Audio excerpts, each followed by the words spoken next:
陈默，我就问你一句话，这钱你出还是不出？20万，我就是拿去喂狗，也不会给你弟弟。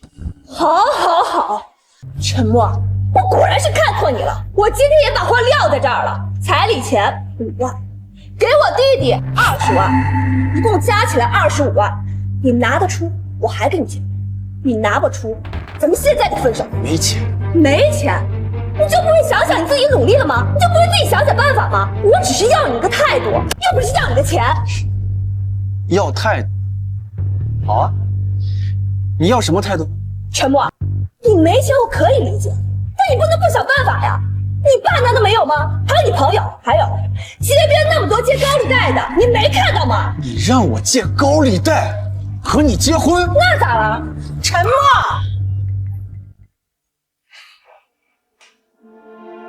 能和萌萌结婚是你一辈子的福气，这什么态度？再说了，这些都是彩礼钱，是你免费送给萌萌的，可不是以结婚为目的的。我要是不呢？拿不出25万就分手。你们这一家子还要脸吗？不就是分手吗？分手就分手喽。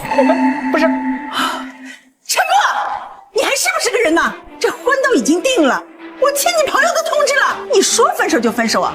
凭什么呀？你良心让狗给吃了呀？刘翠芳，你搞清楚点儿，是你女儿说我拿不出25万就分手，分手就分手。你别以为我不知道啊，你妈给了你5.8万的彩礼，你爸最近才赚了20万，拿出25万，你还能剩余8000块呢。赚？那是我爸工地出事断了一条腿，差点赔上命才得到这20万。要是我拿走了，他下半辈子怎么办？你不还有你妈呢？啊，你妈又不是不能下地干活，那照顾你爸得了呗。就是啊，反正你妈也是乡下人，天生就是伺候人的。要是没活干，没人伺候，你妈说不定心里还不舒服呢。是啊。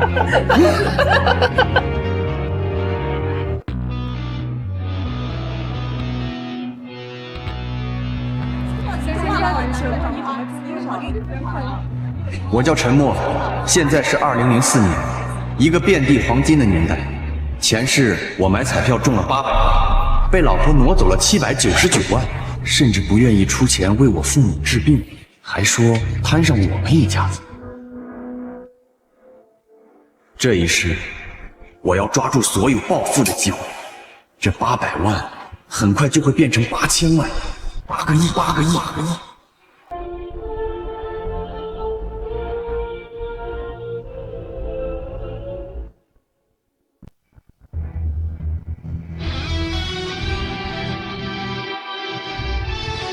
这一世，我要活得轰轰烈烈。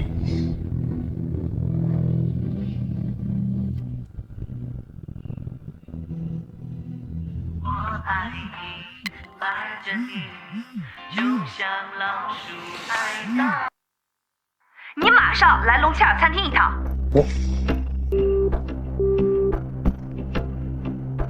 也好，顺便分手。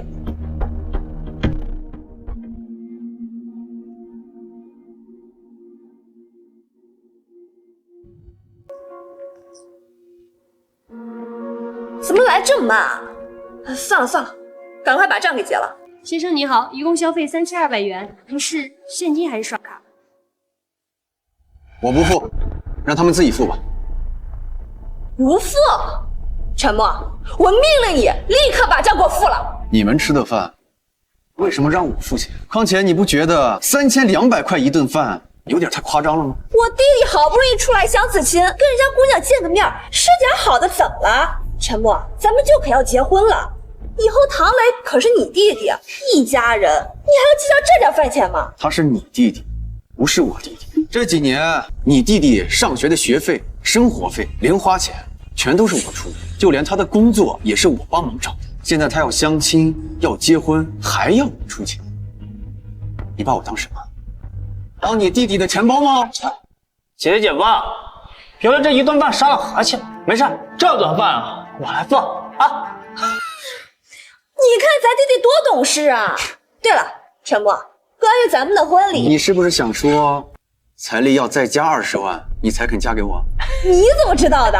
我知道的多了去了，我还知道唐磊这个傻逼去搞传销，骗了你们家亲戚朋友20万，现在他在面临牢狱之灾，需要20万去填窟窿，对不对？他是我弟弟，咱们都要结婚了，拿点钱出来帮他，怎么了？怎么了？那我问你，我一个月工资才1000多一点，我爸妈都是农民，一个月辛辛苦苦才挣几百块钱，他二老辛苦了一辈子才攒了几万块钱给我结婚用，你说让我去哪儿淘换那20万，去填你弟弟的无底洞？陈默，你爸不是最近得到了一笔赔款吗？应该有20万。唐萌萌，你疯了吧？我爸是工地出了事，断了一条腿才得到这20万，下半辈子他要靠这个钱养老看病的。把这个钱给你弟弟，那他以后怎么生活？我养他不就好了吗？你养他？哼，你说的好听。我爸前年大年30来看我，你嫌他脏，收了他的红包就把他赶出去了。那可是大年30，还飘着大雪，他整整背了40斤重的东西，走了30里的山路，你连口水都不让他喝，就把他赶出去了。你现在告诉我，你会养他？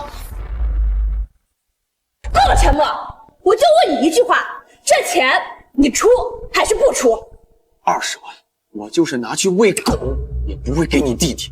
好，好，好，陈默，我果然是看错你了。我今天也把话撂在这儿了，彩礼钱5万，给我弟弟20万，一共加起来25万，你拿得出，我还跟你结婚；你拿不出，咱们现在就分手。没钱，没钱，你就不会想想你自己努力了吗？你就不会自己想想办法吗？我只是要你一个态度，又不是要你的钱。要态度？好啊，你要什么态度？陈默，你没钱我可以理解，但你不能不想办法呀！你爸难道没有吗？还有你朋友，还有街边那么多借高利贷的，你没看到吗？你让我借高利贷和你结婚？那咋了？陈默，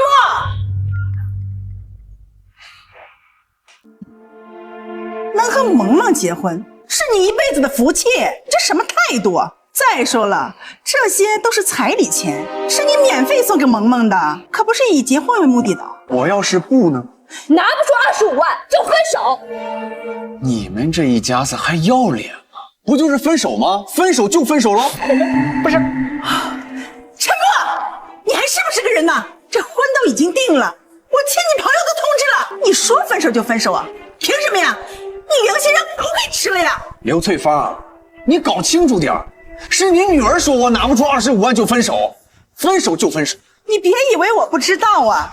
你妈给了你5万8的彩礼，你爸最近才赚了20万，拿出25万，你还能剩余8000块呢。赚？那是我爸工地出事断了一条腿，差点赔上命才得到这20万。要是我拿走了，他下半辈子怎么办？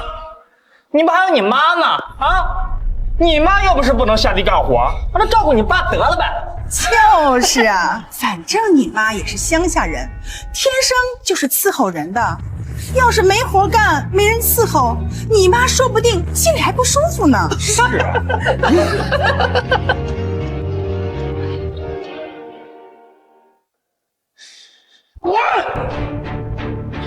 陈默，你怎么这么绝情啊？我这几年青春全都给你了，难道还不值25万吗？你为什么就这么自私，不能为我考虑考虑？唐磊，他是我亲弟弟，我能不管他吗？我自私？你有想过我的感受吗？你只想着你弟弟，你弟弟可比我重要多了。你不要说这些有的没的。他是你弟弟，他结婚为什么让我出钱？既然如此，那不如我直接娶他对象。哎呀，妈！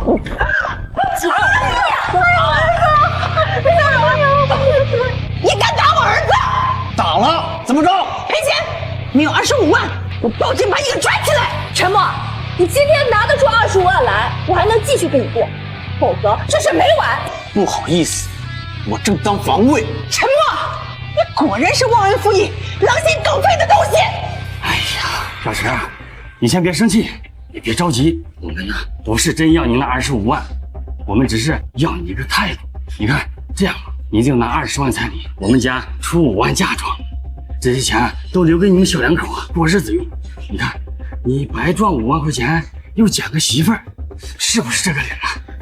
拿50万彩，对，先交给你，对对，然后你拿去赌。对对对。陈默，你什么意思啊？我是这种人吗？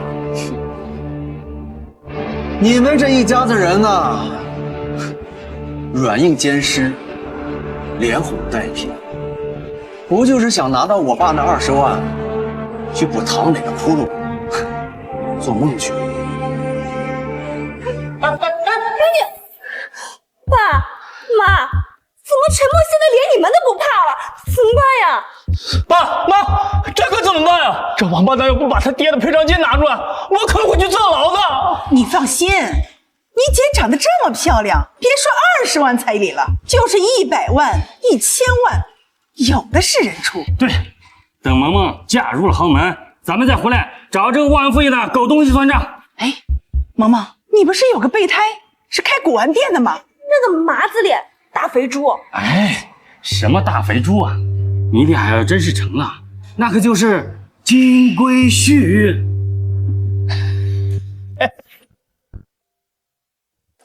妈，我刚转了50万给你，你别管，这些都是我中彩票赚的。唐萌萌，你别管唐萌萌那个贱人了，和她分手是好事。哎，对了妈，这2天你准备一下，我过几天就来接你们进城。我爸要治腿，在市里总比乡下好。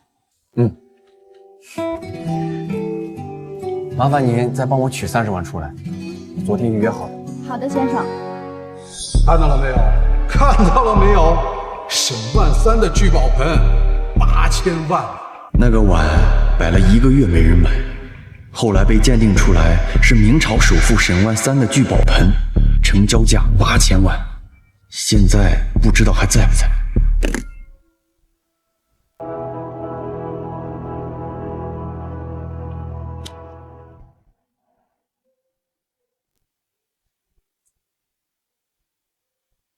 阿姨，这个玉佩可不得了啊！是我从南荒淘换来的，市场价低于1万，您可买不着。哎呦，小张啊，你说我就是带萌萌到你店里看看，你送什么礼物啊？真是的。应该的，萌萌，来来来，见者有份，这个玉佛啊，送给你。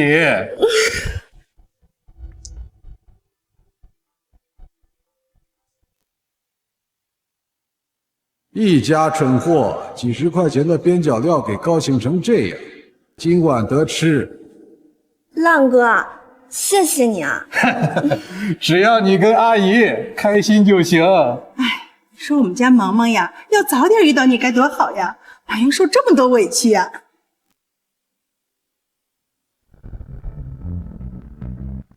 你个穷逼怎么跟到这里来了？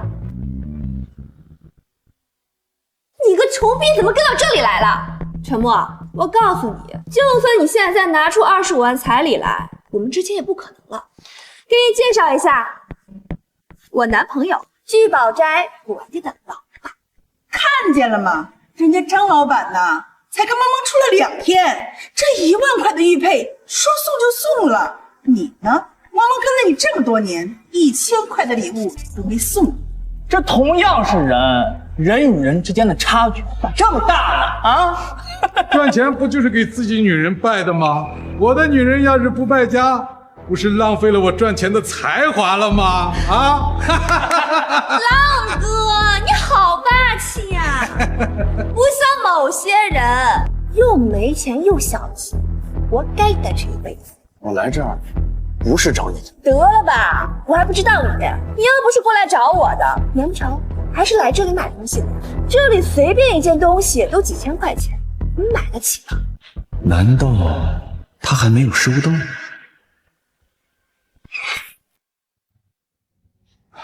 老板，您这儿收古董吗？收啊，您想卖什么东西？哦，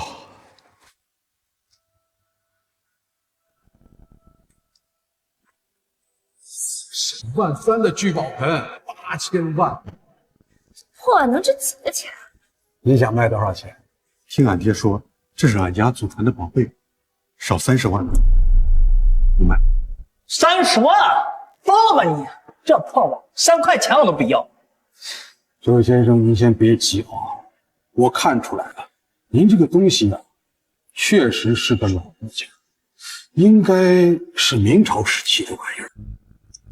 这样，我给您兜个底儿，这碗就是明朝时最普通老百姓家里用的碗，市场价也就3万块，我给您2万，挣点辛苦费，您看怎么样？大叔，这碗我要了。你这碗我要了。陈梦，30万呢，买得起吗你？哪儿凉快哪儿待着去，我这开门做生意的，没工夫跟你闲扯淡。陈默，你看你这不成熟的样子，为了吸引我们家萌萌的注意，居然想出这种烂招。陈默，我拜托你能不能不要在这里丢人现眼了？我说了，咱们俩已经分手了，分手了，分手了！你是不是听不懂人话呀？小伙子，我还着急卖着钱回去给俺娘看病呢，你呀就别浪费我时间了。大叔，我没跟你开玩笑，我是真心想买你这碗。那你出多少钱？你不是说30万吗？我不还价。这位兄弟，他肯定是在这儿给你捣乱的。这样吧，看在你一片孝心的份上，我再给你加5000块钱，咱们现金交易，你看如何？浪哥，这碗真是个值钱玩意儿吗？这个东西市场价在15万以上，运气好的话能卖到20万。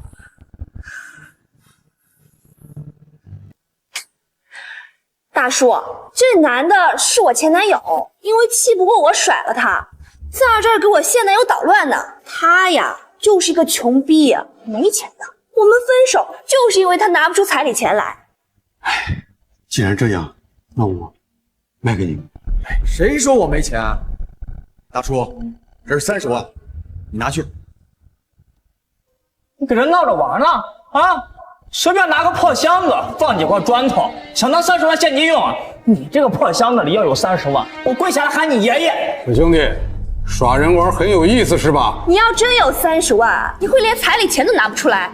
赶紧滚吧，别在这里耽误人家做生意好吗？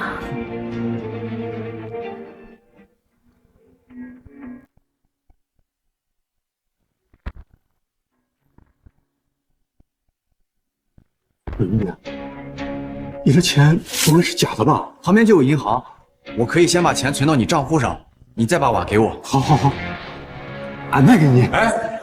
哎，兄弟，你先别急，这样，我给您10万现金交付，卖给我。老板啊，您看俺像傻子吗？有30万不要，俺要你那10万。俺卖给你。唐磊，跪下叫爷爷就算了。我可不敢要你这样不孝的孙子。说，你这钱哪来的？前一段不还说你没钱吗？现在拿个30万买个破碗，你有什么资格问我？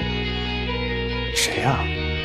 就算你真是我孙子，我用得着告诉你吗？你，我知道，一定是你爹把他的钱都给你了，对不对？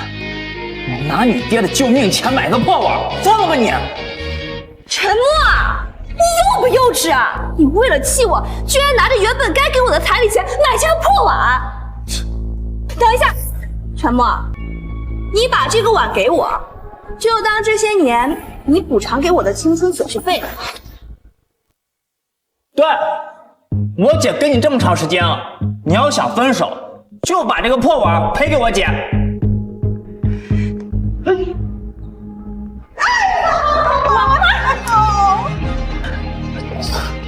陈默，你做什么呀？你看你把我妈摔成什么样了？赔钱必须赔钱！今天没有30万，你就别想离开这里。喂，东街聚宝斋有人抢劫，麻烦来处理一下。你们不让我走是吧？行啊，你们都别走。陈默，你怎么这么狠心啊？给我那个碗，咱们俩之间的恩怨就一笔勾销了，这你都不肯？你的良心被狗吃了吗？我的良心被狗吃了，我再没良心，也没有你们一家子吸血鬼恶心。走。妈，我就这么把他走了，那些钱又用来给我还债了，他凭什么花了呀？蕾蕾，你消消气啊，等过段时间你姐姐嫁给张老板，让张老板找人收拾她。对，浪哥是真正的豪门，等我嫁给浪哥呀，这仇一定让陈默连本带利的还回来。今年镍的价格会暴涨，提前开户买入8000万，至少翻个10倍。行长，里边请。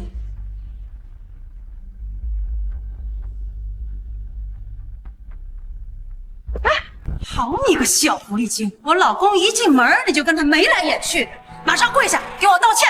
李秀霞，那个发廊小妹，前世她和王太司机合谋害死了草旗银行董事长王太，就连王太的双胞胎都是死记的。王夫人，我没有。公子渊，长工地产集团之女，我心心念念的白月光，她父母空难后家道中落，被家族逼婚后，新婚之夜自伤。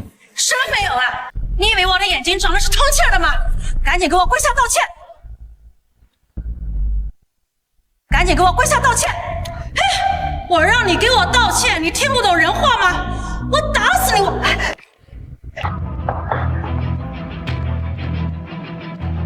你玻尿酸打多了吧？打进脑子里了，马上滚开！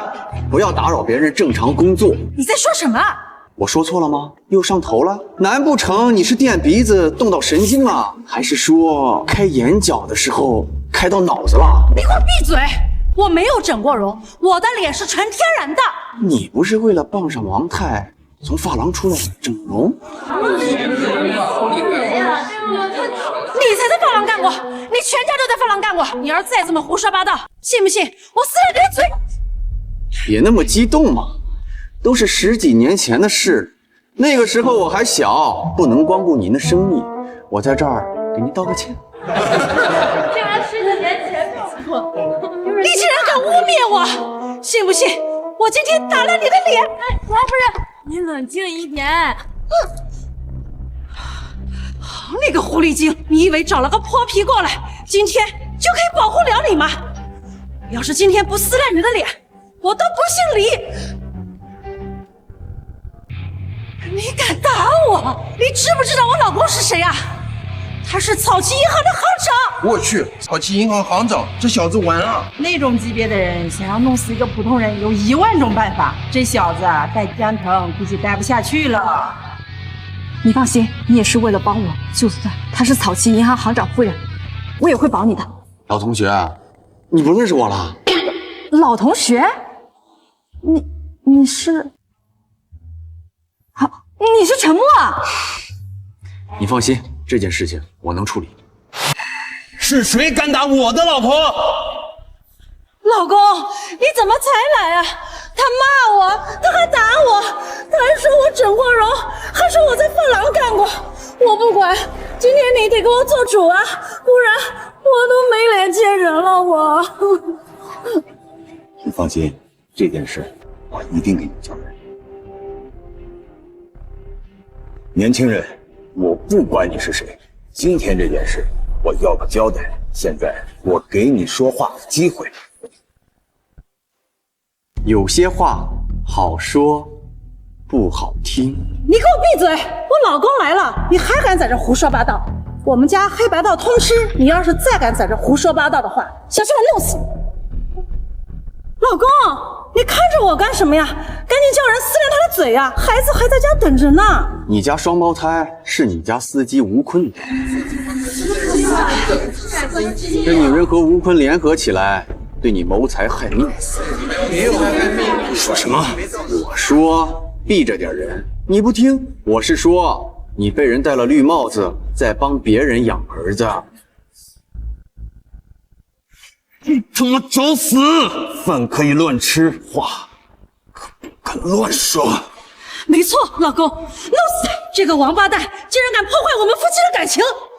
你儿子是不是长得越来越像吴坤？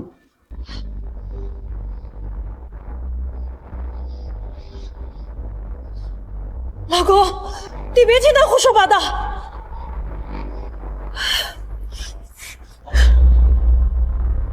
老公，你干什么？你难道真的相信他的鬼话了吗？我们的孩子是做过亲子鉴定的呀。知道做错的后果吗？老公，你别听他胡说八道，这都是巧合。你要相信科学，这亲子鉴定不会出错的呀。你别威胁我了，再做一份亲子鉴定不就行了吗？如果没有问题，我再找你算你污蔑我老婆的账。老公，你干嘛听他的呀？怎么不同意？同意。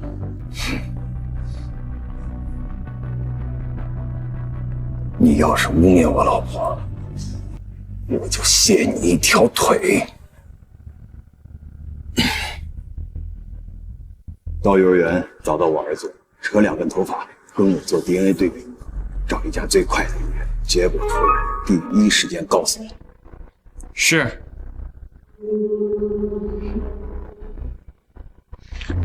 怎么，又想通知吴坤做手脚？哼，你在干什么？没有，老公，你别听他胡说八道，你就是做个 DNA 嘛，我不怕。子渊，看情况咱们一时半会儿走不了，正好我有件事情要告诉你。什么事儿？知道我是怎么发现他们家丑事的吗？怎么知道的？因为我是白龙王转世，能掐会算。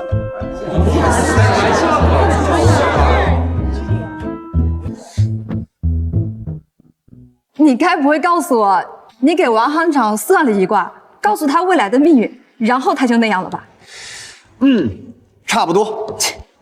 你不想说就算了，我才不稀罕知道。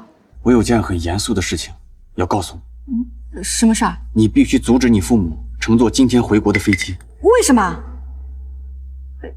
不对，你怎么知道我爸妈今天回国？因为我算到了，他们如果乘坐这趟飞机，必有血光之灾。血光之灾？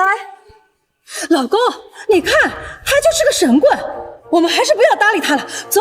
哼，你给我闭嘴！你心虚什么？他到底是怎么知道我妈出国的？还知道我爸？是他早就关注我了，还是有别的目的？我妈的事情，他到底怎么知道的？陈默，我能相信你吗？你若不想留下终身遗憾，让你父母晚一天回国又何妨？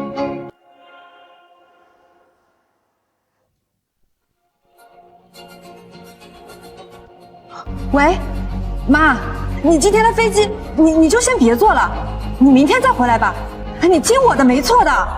好。爱的你慢慢飞，小心。王总，结果出来了，您不是孩子的生物学父亲。你这个贱人！紧急通报：江韩航空一架飞机随后遭遇飞鸟事故，于机场坠机。目前，小韩民国正在紧急搜救中。这件事也应验了。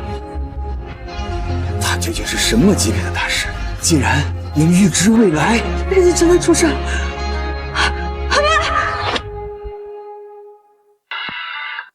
喂，妈，你没事吧？闺女，是我，刚刚吓死我了，那个飞机真的出事了。子苑，你的这个朋友可了不得，估计得是什么老天师、什么老道士的后裔。不管怎样，替妈妈好好感谢一下人家，他可是妈妈的救命恩人。你放心吧，妈，我会的。陈默，你竟然真的能掐会算。先生，没想到你有这么大的本事。今天的事情，多谢你了。但我想问你一下，如果今天没有你的提点，我以后……如果我没有告诉你，你就没有以后。吴坤和李秀霞早就谋划好了，准备在你车子上动手脚，到时候只要你一死，你所有的一切都是他们一家4口的。你这个贱人，老子对你不薄吧？你竟然对我如此的心狠手辣！我操你妈！我操你妈！还想加害老子！我操！操！老公，我错了，我真的知道错了，都是吴坤逼我的，从头到尾我都不想害你啊，老公。这倒是真的，她当小姐的时候是吴坤找的她。你还真是小姐，妈妈个巴了！先生大恩，莫齿难忘。以后如有需要王母帮忙的，尽管开口。操！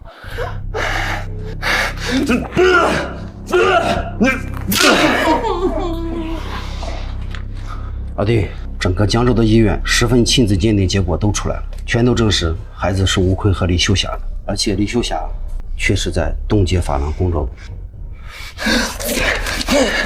这件事你打算怎么处理？我不想在江州看到他。那孩子怎么办？孩子是无辜的，就把他们送到乡下，给那些生不出孩子的人养吧。老弟，这件事情你是怎么知道的？他就是大哥，就别问了，这件事就烂到肚子里。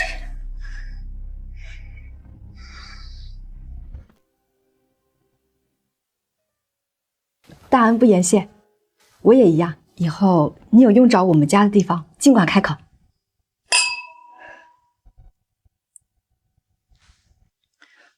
不过我很好奇，你是怎么做到的？都说了，我能掐会算。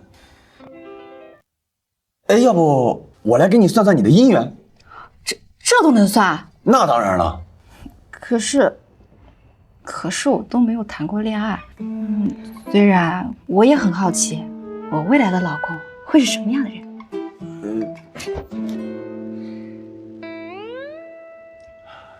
你未来的老公身高1.83米，今天穿着一身灰色条纹的西装，还有棕色皮鞋，还戴了一块手表。陈默，你直接报你身份证号得了。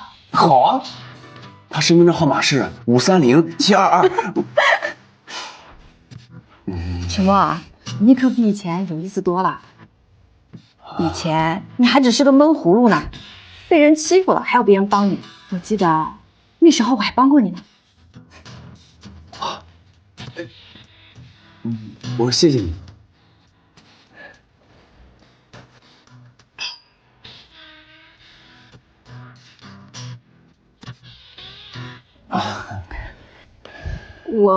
我去趟卫生间，你等我一下。好。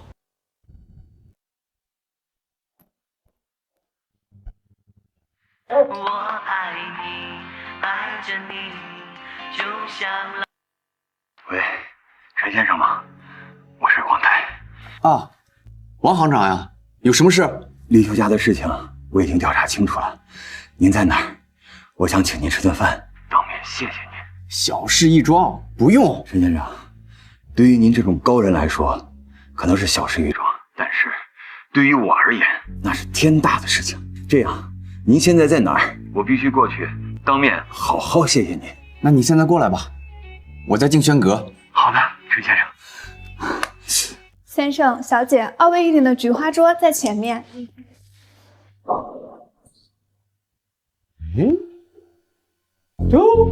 这不是那个花了30万买了个破碗的冤大头吗？你怎么来这儿了？该不会是破产了，来这儿要饭来了吧？陈默，你幼不幼稚啊？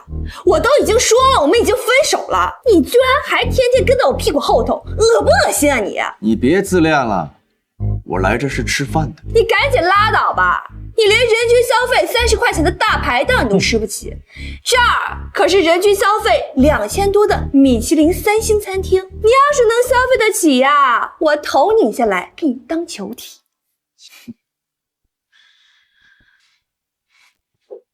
毛毛，来，坐哥腿上。他想跟呐，就让他跟呗，咱们吃咱们的。这个地方你浪哥我经常来，五 A 级和牛肉、蓝龙虾、大黄鱼、帝王蟹、黄金鱼子酱，你想吃什么随便点。浪哥，你对人家好好啊。某人啊，怕是连龙虾尾巴都吃不起吧？没钱还非要来这种地方，穷装逼。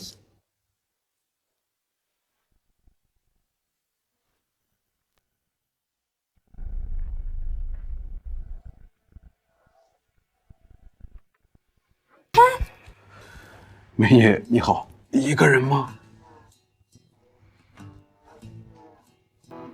我不认识你吧？一回生二回熟嘛，你想吃什么随便点，我请客。浪哥，人家肚子饿了，你快点餐嘛。不好意思，我约人了。莫哥，不好意思啊，让你久等了。这两位是你的朋友吗？认识，但是不熟。这样，两位，这里是我订的包厢，还请你们离开。这位小姐，我想你一定是被陈默给骗了吧？他可没钱请你吃饭，他呀就是一个月薪1000块钱的穷逼。自我介绍一下，本人张浪，东街聚宝宅古玩店的老板。最近啊，刚刚得到一大笔投资，准备搞个上市公司玩玩。我没兴趣认识你，这顿饭是我请莫哥的，还请你们两位不要打扰我。我说，你的眼光也太差了吧，居然对一个穷逼倒贴，真是饥饿到一定程度了。你什么意思？怎么着？想动手啊？你敢打我？我又打了。疼！松开！松开！我告诉你，我可是练过的啊！要不松开，我挠你了！疼！松开！打人！快打人！谁敢在我们酒店打人？他们两个奸夫淫妇动手打了我男朋友。你们两个真的动手打人了吗？你傻呀！服务员都看到了，你还问他们俩？你看他被打成什么样了？你眼瞎吗你啊！我脸上这么清楚的巴掌印，你看不到吗？我告诉你，我是你们这里的白金会员。你今天要是不把他们给我赶出去，我跟你没完！张先生，实在抱歉啊，请您消消气。我要他们俩给我下跪道歉。你们两个听到了吗？现在马上给张先生下跪道歉，否则我就要报警了。要是闹到警察那儿，你们可就要留案底了。我要是不跪呢？哪由得了你？不行，要不我还是找我爸出面吧。你就在后面站着，别乱动。动手！住手！我看谁敢动他！王行长，大妈妈，他怎么认识王行长的？是谁要打我的恩人？王行长，误会，都是误会。误会个屁！把张浪的贷款马上收回来。王长，手下留情啊！王长，这个事情都是因为这个女人。王行长，你一定是被陈默他给骗了。他就是一个穷逼，他父母都是农村的，一点本事都没有，连给他未婚妻的彩礼钱都拿不出来的。来人，把他们拉出去打一顿，然后丢出酒店。是。哎呦，王长，咱俩借笔说话，这里边有误会。陈先生，谢谢您之前的帮助。这张卡是金元阁最高级的钻石 VIP 卡，全江城只有10张。以后您或您的家人来这里就餐，全部免单。卡我就收下了，你我之间互不相欠。陈先生，虽然我知道我这样可能会让你很为难，但是我还是想麻烦您告诉我，未来我的命运如何？如果你没有遇到，在3年后，你会被小人算计，出车祸成为植物人，这就是你命中一劫。不过你命中注定有贵人相助，助你度过此劫。此劫过后，你的命运可以用8个字来形容。哪8个字？还请先生明示。金瓯永固，富甲一方。谢谢先生，那我就不打扰了。你想不想赚钱？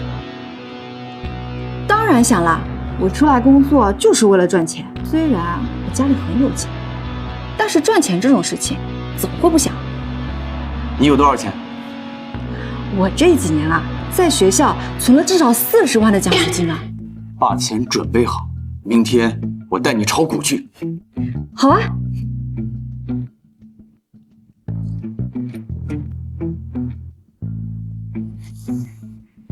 莫哥，我买什么股票好？跟着我买就行，买江州药业和江州房产这2只股票。龚小姐，你好。昨天的事情实在是不好意思，麻烦您帮我跟王行长道个歉。莫哥，我买多少钱合适？龚小姐，你居然问这个穷逼请教股票的事儿，关你屁事！龚小姐，她虽然在金融公司上班，但是因为穷，从来没买过股票。你要是听她的话，怕是会亏个底朝天哟。如果您珍惜小儿股票的话，可以请教浪哥。浪哥玩股票很久了，最近又得到了不少内部消息，肯定能带你赚。对，龚小姐，我跟很多上市公司的高管都很熟，有很多内幕消息哦。交易员，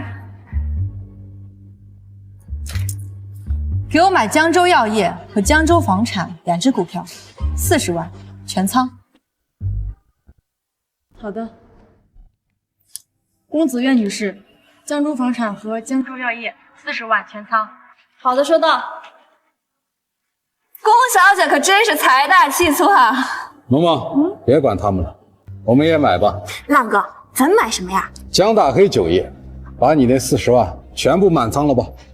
江大黑酒业，前世那股波动的像蹦极一样的股票，你有意见吗？看在我们之前的关系上，我好心给你提醒一句，江大黑酒业不能买。交易员，江大黑酒业40万满仓。好的。自作孽不可活。唐萌萌女士，江大黑酒业40万全仓。好的，收到。100万全部买江大黑酒业。张浪先生，100万全仓江大黑酒业。收到。别听他胡说八道，我的一个亲戚在江大黑酒业做高管，今天江大黑酒业将得到一大笔投资，上午就会消息公布。这个利好消息一旦公布，江大黑酒业绝对会暴涨。等会儿江大黑酒业涨停了，我让你知道谁才是真正的牛逼。全买江州房产。你确定全买江州房产？确定。这马上就触底了，还买这么多？让你买就买，抄底懂不懂？这可是你自己说的啊，到时候亏了，别怪我没提醒你。陈默先生，720万全仓江州房产。收到。最近大盘特别稳，很少有股票下跌，能这么个跌法的股票实属难得一见。跌停了还买，你真是天才呀！陈默，这就是你推荐的股票吗？你是觉得龚家千金有钱，所以让人家烧了钱玩是吗？龚小姐，我实在不知道跟你说什么好了。这样的人，你都能信？你们快看，江大黑酒业突然暴涨，马上涨停了！你们快看呀，江大黑酒业官网公告出来了，5000万投资，布局全国酒业，他下一步要跟茅台硬刚啊！我的天哪，这简直是重大利好啊！完了，本想着买这江大黑酒业，唉，现在想买也买不到。这江大黑酒业股价翻倍了！哎，轻轻松松涨停，40万到手。这某人的股票呀，都快要跌停了。同样都是玩股票的，这人和人之间的差距咋就那么大呢？木哥，江州房产真的会涨吗？涨个屁呀！马上就跟这江州药业一样跌停。小姑娘，你遇人不淑啊！现在呀，你是被套里了，想跑也跑不掉喽。没事的，莫哥，人有失肘，马有失蹄，就算赔了我也认，你不要难过。我说会涨，就一定会涨。还在这儿死鸭子嘴硬。你相信他有什么用啊？他就是利用你的信任，让你亏了这么多钱。你要是真想赚钱，还得是跟着我们浪哥混。快看江州房产，哇，反弹了，恢复原价了，开始涨了！天哪，这1分钟就涨了5%，8%了，这是要涨停板的节奏呀！怎么这么快呀？100%了，涨停了！莫哥，你快看，涨停了！江州房产真的涨了！莫哥，你太厉害了，我爸爸一定会欣赏你这种人才。我还没准备好见家长呢。这是怎么回事啊？狗屎运罢了。对，肯定是蒙的。这种股票就算是涨停了，也只能支撑一阵子。要想持久啊，还得是江大黑这种优质股。你们快看江大黑酒业，终于涨停了吗？虽然晚了一点，但只要赚钱就行。这可是我唐家所有的存款，我家把房子抵押了才凑了这整整40万呀！短短5分钟，40万就剩2万了，38万就没了。怎么会这样？不应该啊！怎么会跌停呢？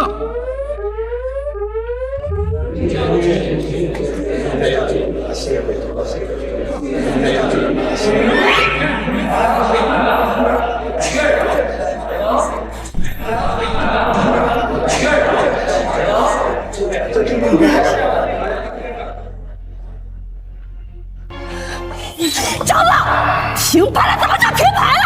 你不是说江大黑酒业我赚的吗？现在是怎么回事？股市有风险，入市要谨慎。我又不是股神，怎么可能确定每一只股票的涨跌？我不管，你必须赔我钱，这可是我们全家的家当，连房子都在里面。这件事你必须负责。我负责个屁！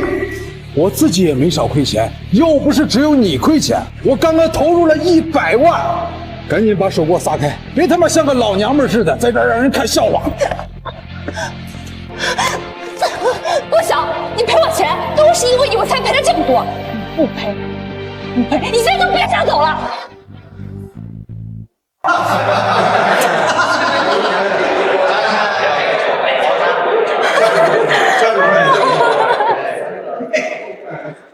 起来！我的钱！谢谢你啊，莫哥，多亏了你，我今天才赚这么多钱。幸好听了你的话。某些人弃之如敝履的男人，对我而言，那可是稀世珍宝。我的钱！你干什么？你不能走！我今天赔了这么多钱，都怪你没拦着我。这钱你必须赔给我，40万你必须全部赔给我。滚开！不然我叫保安。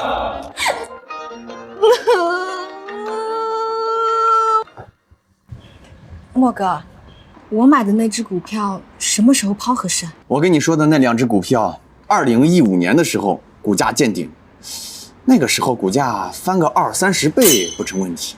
当然，你要是等不了那么久，随时可以抛。股票在2015年之前不会跌。什么？20-30倍？那岂不是从40多万变成了1000多万？这回报率高的也太吓人了吧！这算什么？真正牛叉的股票，20年翻个几百倍都有可能。莫哥，这些是你预测出来的吗？周易八卦之术可以推演世间一切事物，只是股票而已，不算什么。莫哥，你真厉害。那个，过段时间是我25岁生日，我想请你参加我的生日宴。好啊，到时候我爸妈也会来。你这就想让我见家长了？你说什么呢？其实就是我爸最近想试水金融投资，但是他又什么都不懂，亏了不少钱，所以我想请你帮他指条明路。怎么了，莫哥？你不愿意啊？不是我不愿意，你看咱俩这关系非亲非故的，我也不好出手帮呀。我们可是3年的老同学，这关系还不行啊？我同学可多了去了，要是他们都让我帮忙，我就屁颠屁颠的去帮啊。那我们不是一般的同学关系。那咱俩是2班的吗？到底什么关系呀？你说说看嘛。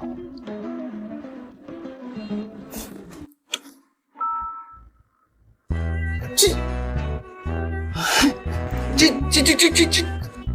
好，不就是在你生日上指点一下老丈人吗？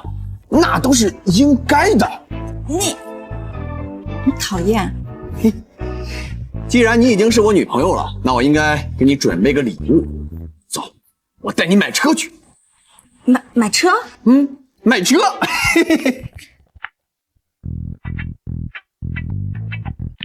咱们店里边有 S600吗？有的，先生，里面请。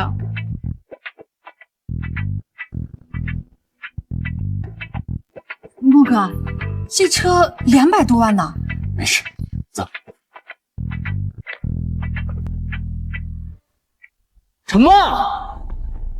你们姐弟俩可真是阴魂不散呀！今天我有事儿，没工夫搭理你。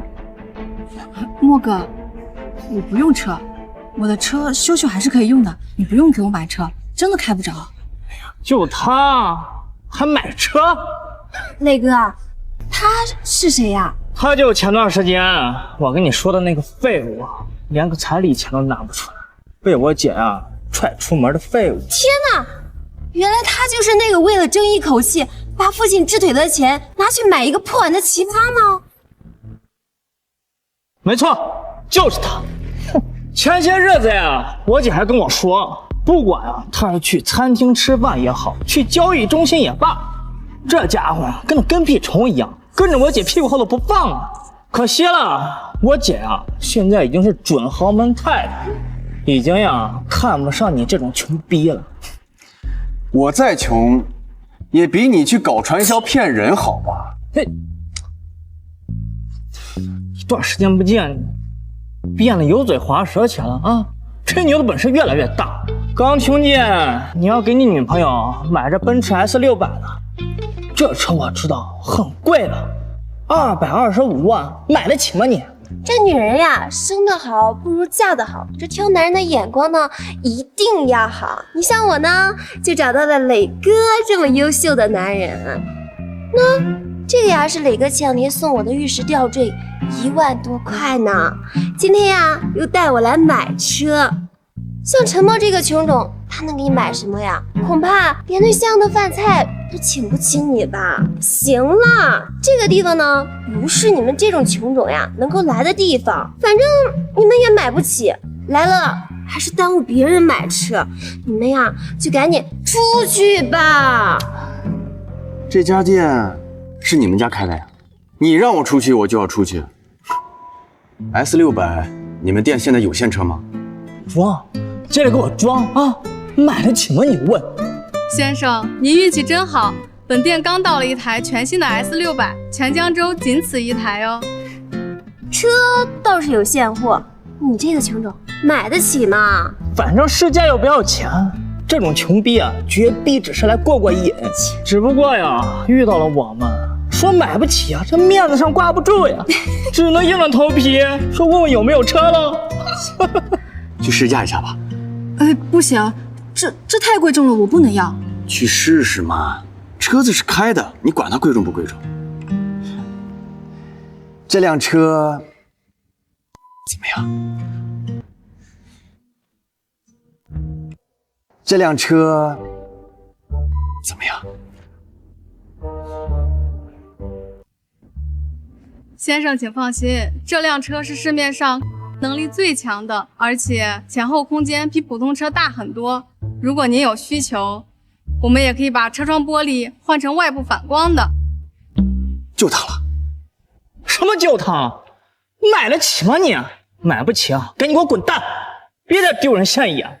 穷不是你的错，但买不起还非要搁这装，那就是你的问题啊。自己一个人丢人就算了，还带着你这个小女朋友一块在这丢人啊！不用你们在这激将，我本来也没想让莫哥给我买车。莫哥，我们走。我可舍不得你开那么破的车。导购，刷卡。哟，装你大爷能装啊！你这卡里边有225万吗？切，就算你爹再断个2条腿，能凑出225万吗？笑死我！这现在看着装的跟个没事人一样啊，实际内心慌得要死吧？啊！哎呀，同样是男人，怎么差距这么大呢？我家磊哥可是我想要什么就给我买什么呢。密码6个0，刷。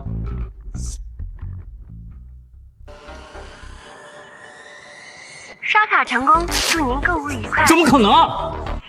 这 POS 机是不是坏了啊？这个穷逼怎么可能有钱啊？我们这已经收到了银行的打款短信，所以 POS 机没有故障。225万的车，或许对于你们来说昂贵奢华，但是对我来说，不如子源的一个回眸一笑。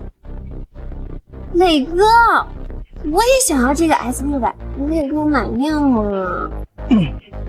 这辆车我要了。 20万的欠债你都没有还清，买得起吗？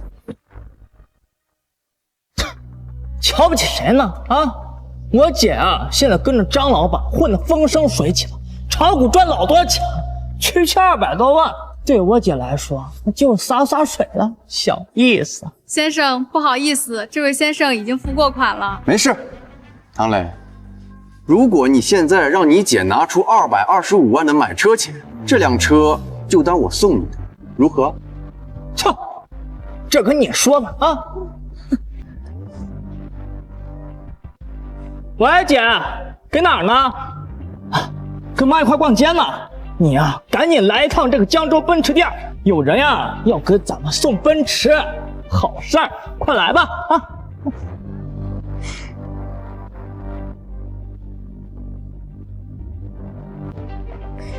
哎。谁要送我们家车呢？姐，我想买新车呢。放心，姐，不用你花钱，有人啊要给我们送。哼，陈默这个二傻子呀，说只要你能拿出225万，就把他新车送给我。你说有这么好的事儿，我能不干吗？姐。你不是跟着张老板炒股赚了很多钱吗？你就先拿出来点儿，借给磊哥。萌萌，你怎么回事啊？这可是你亲弟弟。再说了，这买车的钱不是有这冤大头出吗？你犹豫什么呀？他犹豫什么？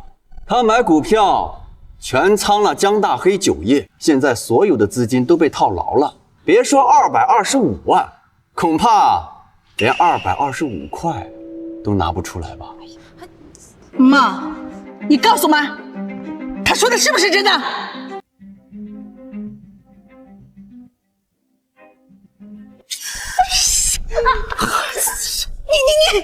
你真是个孽障啊！这是我当家所有的身家呀！这都怪陈默，他眼睁睁看我买错了江大黑，也不拦着我，害我把钱都赔进去了。有这事儿？有这事儿？对，他明知道江大黑酒业会亏，他还故意激我去买。陈默，你简直狼心狗肺！那可是我唐家所有的身家呀！你的心怎么那么肮脏啊！陈默，我姐的所有损失都必须由你来赔偿，这辆车也得赔给我姐，就当是精神损失费。你们疯了吗？他买股票赔了，关我屁事？我不好过，你也别想好过。正好我认识这里的经理。喂，周哥，我现在在你店里，麻烦你过来一趟吧。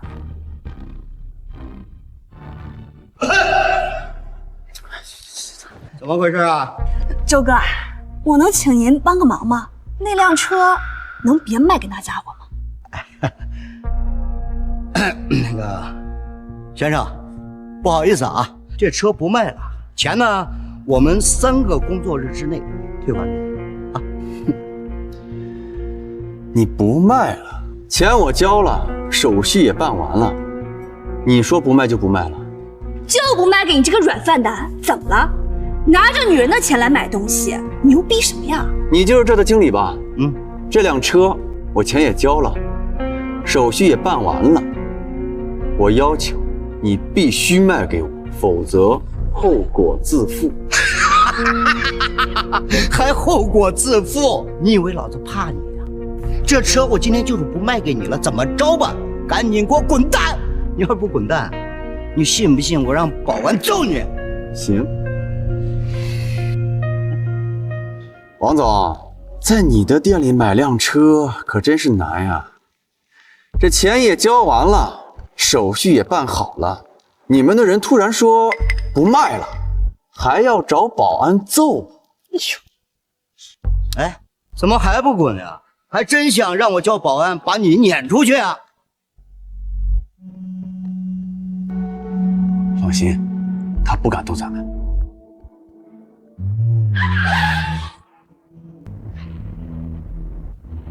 哎，老板，您怎么？哥，陈先生，也是你能得罪的。陈先生，都是我管教下属不严，今天我在这儿给您道歉了。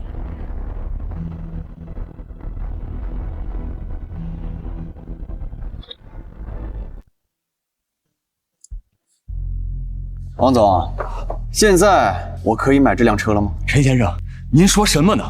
这辆车本身就是准备送给您的。之前我还给周世龙打了个电话，谁知道这家伙狗东西，你就是这样接待老子的贵客的？算了，一场误会。陈先生，这件事对您可能是个误会，但是这个周世龙胆儿也忒大了，哪怕是普通的客户到店里，钱交了，办完手续，我们也是要交车的，哪有交了钱不交车还打人的道理？你现在立刻马上到财务那儿给我结工资，滚蛋！我不想再见到你，否则我见你一次打你一次，滚！保安，把这些人给我扔出去！是。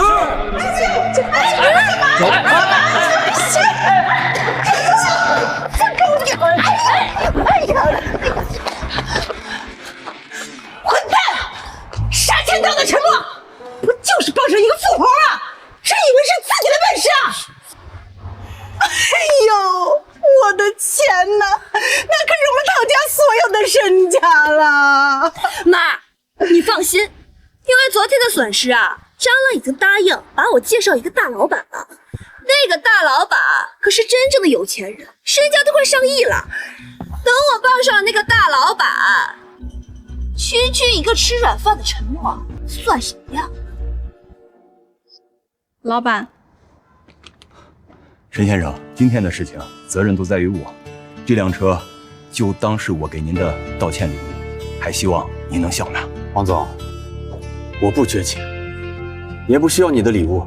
陈先生，这辆车您务必要收下，否则就打我们王家的脸吧。这个店就是我们王家的家族产业，您今天来到店里，工作人员冲撞了您，送辆车是应该的。陈先生，如果您还不肯收下，我只能让人把您的购车款双倍的返还到你的原账户。哎，算了，看你诚心的份上，这车我收下了。王总，我不喜欢欠人钱。回去之后带你母亲去最好的医院做一次全身体检，晚了追悔莫及。多谢陈先生。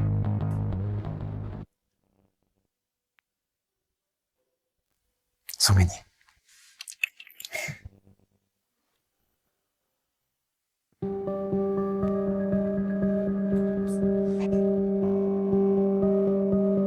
王先生，幸亏你发现的早，要是再晚2年，这癌症变成晚期，想治都没法治了。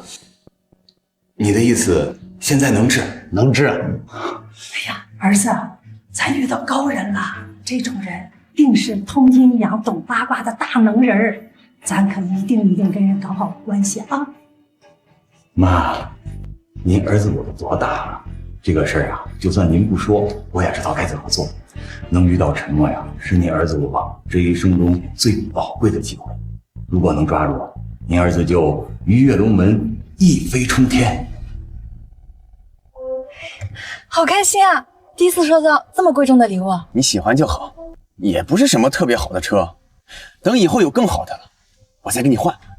莫哥，你自己都没有车呢，这车送给我开会不会不太好啊？要不这车还是给你吧，我自己开我那辆旧的就行。没事儿，以后要是我想去哪儿的话，我就叫你，你把我送去不就好了？好嘛，原来你送给我车就是为了让我给你当司机啊！哎，明天我要去参加一场玉石大会，你陪我去没？没问题，领导说去哪儿，我就往哪开。那领导说想去酒店呢？去就去，谁怕谁。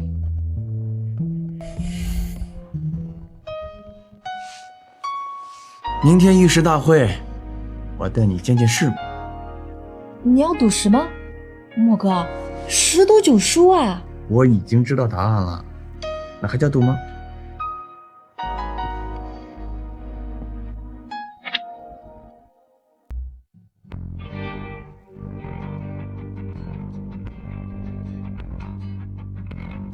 哎，陈先生，您可算来了，欢迎欢迎啊！这人是谁呀？竟然让王太亲自迎接，不知道，恐怕来头不小呀。陈先生，厉害啊！这龚家可是在江城数一数二的大家族，龚家千金就这么轻易被您拿下了？什么叫拿下？怎么说话的？是在下失言了。龚小姐不但外貌出众，气质极佳，并且出身高贵，而且龚小姐还是学金融的，未来一定可以成为陈先生的贤内助。王行长，这位小兄弟是谁呀？看着面生啊！哎，看我的脑子！各位，我给大家介绍一下，这位就是大名鼎鼎的江城小股神陈默，陈先生。哦，就是那个700多万资金入场买的每只股票都涨停，几天时间资金就翻了好几倍的小股神。据说他还会周易推演之术，外面都传的是白龙王转世呢。大家过誉了，我不过是运气好罢了，哪里配得上股神的称号？先生，您谦虚了，来里边请。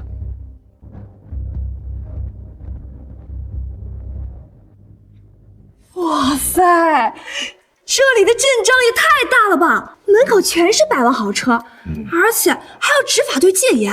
这么大的展会，随便卖票也能赚不少钱吧？咋就不让老百姓进呢？能来这里参会的都是江城金融圈顶级的大鳄，要是让那些穷百姓也进来参会，那不成笑话了。你要不懂就别乱说，省着让人笑话。你们2个去一边随便看看，我去找老朋友聊聊天。好。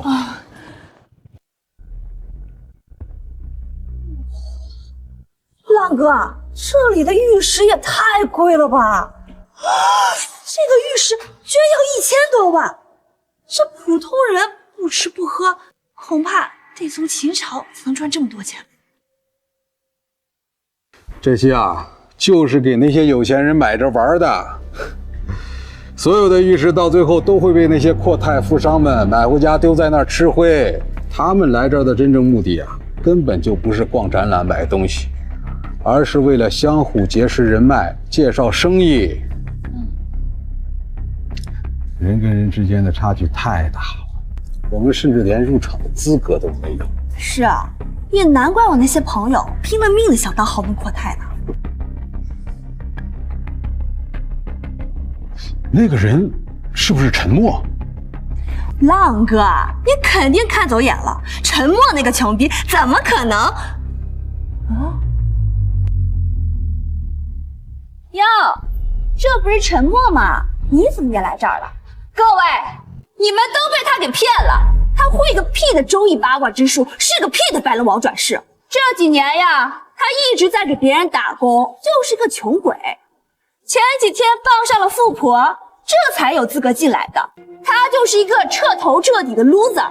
你们可都是金融大鳄，可千万不要听他瞎忽悠。陈默，你以前在你那些狐朋狗友面前吹牛也就算了，现在居然敢来这种场合忽悠各种大佬，是何居心？唐萌萌，难道你还想再被丢出去一次？陈默，你不要以为你傍上了公子渊，我就会怕你了。告诉你吧，我现在可是黄玉黄老板的女人，就算是公子渊本人，他也不能拿我怎么样，更别说你这个狐假虎威的小白脸了。我告诉你，一个乡下人穿上龙袍也不会像太子，就算穿上了富婆给你买的西服，也挡不住你身上的这股穷酸气。萌萌，发生什么事了？黄老板，您听说过白龙王吗？您听说过白龙王吗？听说过，据说这个人很邪乎，是什么白龙王转世，通晓八卦周易之术，能预测未来，股票逢买必赢啊。那白龙王就是他，我们以前认识，他就是一个穷鬼，月薪1000多，连给他未婚妻的彩礼钱呀都拿不出来。后来傍上了公家的千金，这才有资格进来。我怕他骗各位老板的钱，所以啊，才拆穿了他。公家千金，公子渊。莫哥，这个黄玉有点来头。现在知道害怕了。告诉你吧，黄总可是江城最牛逼的投资人，就连你的主子公子渊他爹，也只能和黄总平起平坐而已。你这条摇尾乞食的狗，算得了什么？低调低调，年轻人知道害怕是好事儿。行了，今天我心情好，就不跟你们计较了。你们道个歉，认个错，然后离开这儿就行。陈默，黄总让你道歉，听到了没？态度好点儿，不然没你好果子吃。黄总，陈先生是我请来的。王行长，你请来的？老王，你朋友吗？陈先生的确有逆天的本事，并不是骗人，这一点我能作证。哎呦，王行长，你可真是越混越倒过去了，居然被一个江湖骗子忽悠得团团转。白龙王是吧？哈，既然你算得那么准，给我也算算吧。好啊，我观黄老板财星陨落，财运怕是今年就到头喽。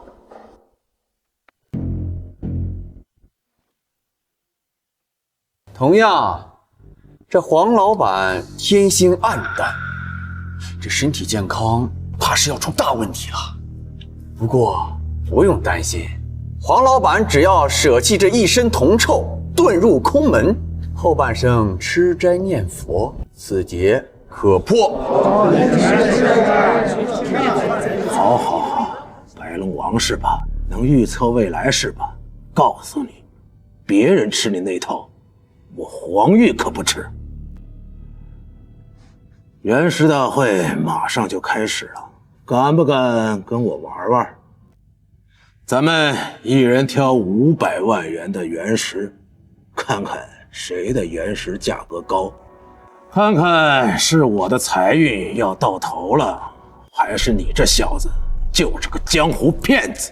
王老板，陈先生他……王行长，这是我们2个的私人恩怨，我不想把你牵扯进来。怎么样，陈默？堂堂白龙王，不会连原石都不敢玩吧？没问题，不过只是单纯的玩原石，多没意思。郝老板，不如我们加点彩头如何呀？我没听错吧？你居然还要加彩头？陈先生，这原石比不得呀，这原石里边有猫腻。王总，一切尽在我的掌握之中，放心。这就是我的彩头。黄老板，那个碗是他从张浪店里一个农民工手里花了30万买回来的，市场价好像最多20万。不是吧？不是吧？一个30万的破碗，就天天带在身上，跟个宝贝似的，还要当彩头？哟，白龙王大人，您要是缺钱，你跟我说呀，我借给你就是了。拿个30万的破碗出来，你不嫌丢人吗？我都嫌便宜。这不是普通的碗，是明朝时期一位传奇人物使用过的宝贝。以我的估算，市场价值最低5000万，未来价值10几亿都有可能。以它作为彩头，足够了吧？小子，你疯了！一个破碗想卖5000万，将来还卖10几个亿，洗洗睡吧，梦里什么都有。但凡是有1粒花生米，也不至于喝成这样。陈默，你真把大家都当傻子了呀？这个碗呀，张老板看过，的确是个古董，但最高价值也就20万，也就你这种猪脑子的人啊，会亏钱去买。各位前辈，我是聚宝斋的老板张浪，这个碗我鉴定过了，的确最多就值20万。如果真像陈默说的那么值钱，我怎么可能让他捡这个漏呢？行了，既然他这么有信心，程老，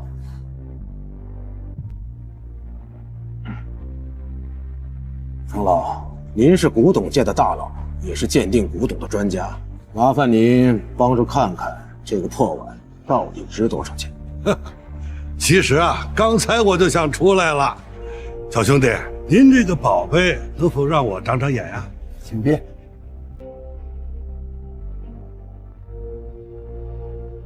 程老，怎么样？张老板说的没错，这个碗呀，的确是明朝的物件，但是啊，它不值钱，只是还白龙王呢。您还有什么话说？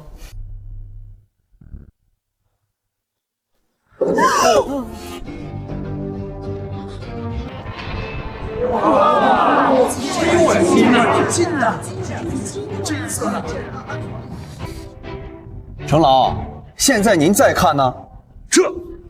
这是我有仙碗1个，久被陈牢关锁，今朝沉尽光生，照破山河万朵。瞎逼逼什么呢？还仙碗，不就是黄金做的？我看也就值个27、8万，能把你30万本金赚回来的够呛，还5000万。闭嘴！不许你侮辱国宝！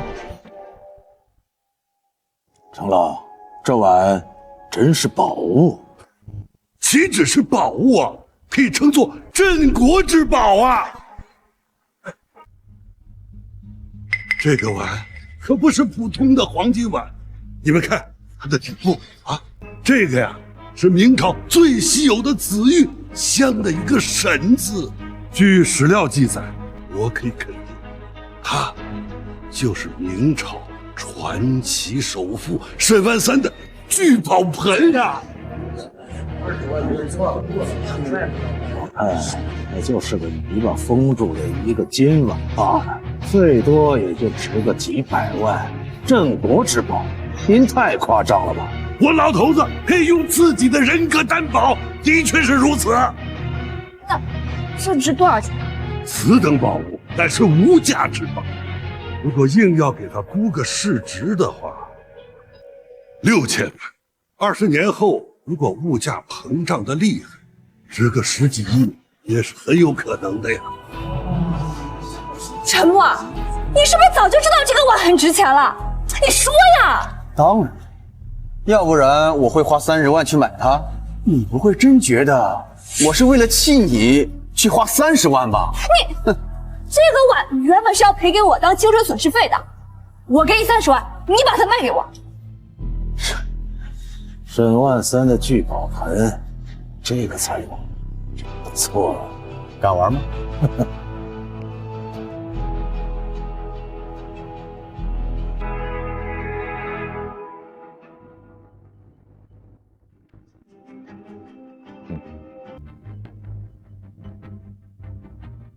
我已经将6000万存入了公证账户里，你赢了我你就取走，我赢了聚宝盆归我。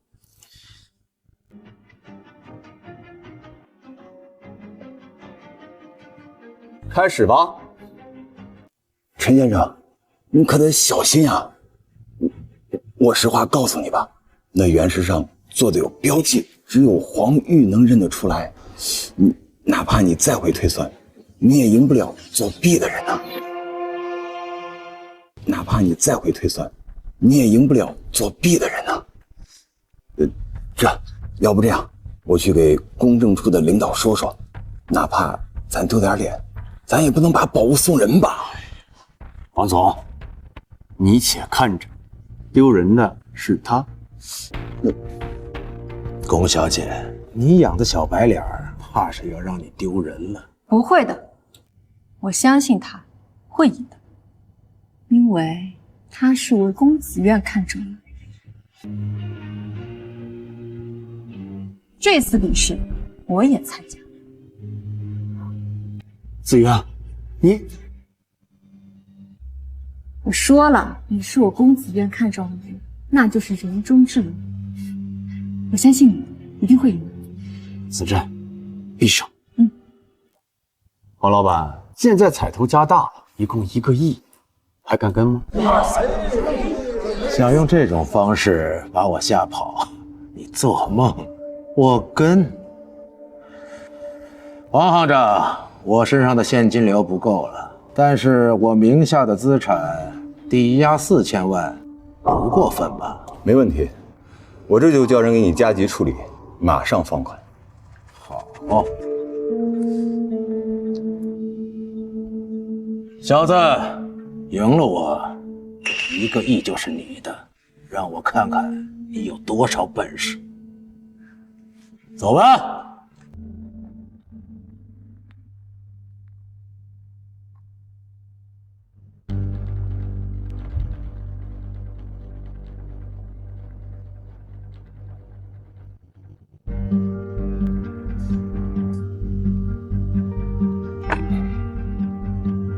500万的原石我已经挑过了，拜龙王大人，该你了。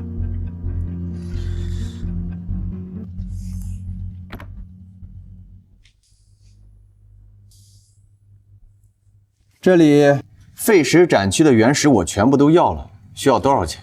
陈先生，这些原石都是废石，几乎出不了货。我们拉来这里是免费给我老板开着玩的。我知道，我问你，这里全部的废墟展示的原石我都要了，需要多少钱？如果你直接要买的话，这些原石象征性的收你1块钱吧。好，1块钱我全要了，我就要用这些去跟黄玉的原石比。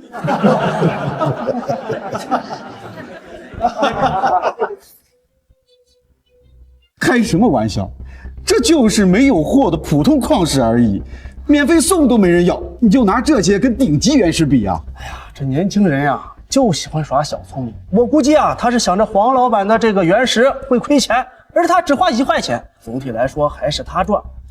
只可惜啊，他这种小聪明耍在原石这东西上，没什么卵用。惨喽惨喽，这下是要赔了夫人又折兵啊！看看人家黄老板选的原石，那个个都是大橡皮、橡胶皮、脱砂、石灰皮，一看就能切掌。再看看这个陈默选的那些，不是厚皮就是枯皮，选的都是什么破烂玩意儿？是来搞笑的吧？哎，人家可是白龙王啊，能掐会算。万一从这堆废料里切出个大掌的宝贝呢？陈默敢得罪您，就应该知道会输的一败涂地。好了，多说无益，找解释师傅直接切吧。我黄某好人做到底，送佛送到西。既然你不知死活，那就切吧。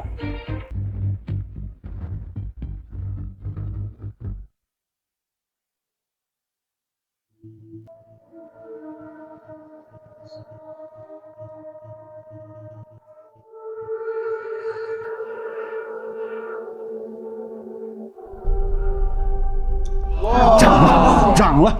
黄老板的第1块原石就切涨了，是老种木那料，我的天哪！这虽然有些瑕疵，但是卖个100万应该没问题。好戏还在后边，接着切。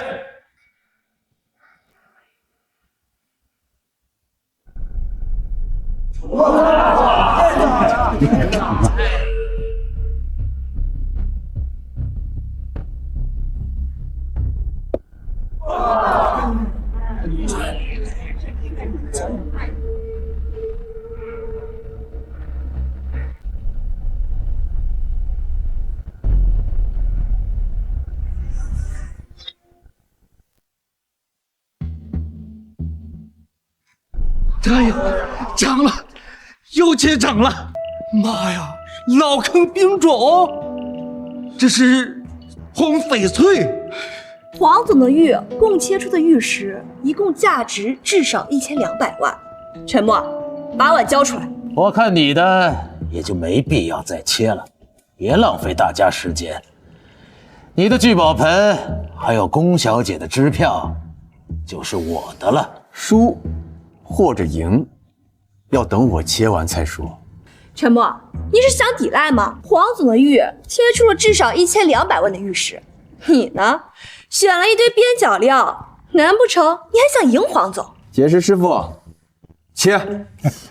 苟延残喘罢了。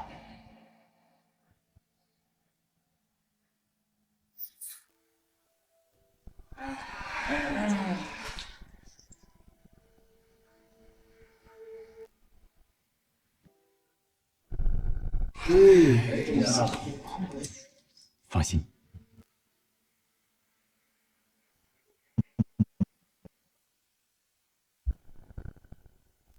还要继续浪费大家时间吗？不切完，你怎么知道我会输呢？继续。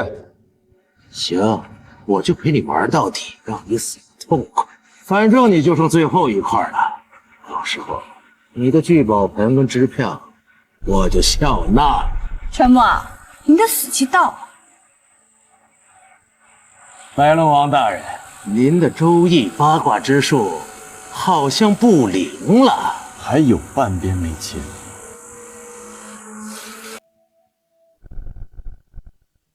涨了，真涨了！这，妈呀，这个涨势太猛了！帝王绿，费时竟然切出了帝王绿，太不可思议了！这个白龙王难道真的能翻盘呢？这怎么可能？黄总，这帝王绿这么值钱啊？才这么点帝王绿，能值几个钱呀？你们看着吧，待会儿肯定切块。没错，肯定会切块。你个傻缺，还愣着干什么呀？还不赶快切！给我闭嘴！陈默，今天这件事就这么算了，你我各退一步，赌局取消。你的石头也不大，肯定出不了大祸。不接怎么就知道出不了呢？黄总，你是怕了？怕？我们黄总会怕？你还真把自己当回事了。黄总，他还剩下那么点没切，我就不信整块都是帝王绿。他妈给我闭嘴！黄总，如果我切垮了，你会放过我吗？幼稚！如果你切垮了，连说话的资格都没有。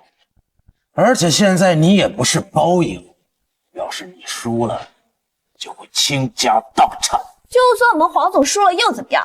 我们黄总家大业大，输了也就才1个亿，人家也无所谓。是，就算是黄玉输了，以他的人脉和能力，想要东山再起也不是什么难事。不过要是这小子要倾家荡产了，那估计一辈子都站不起来喽。陈默，现在赶紧按照黄总说的收手吧，然后赶紧给黄总道歉下跪，我们黄总说不定就原谅你了。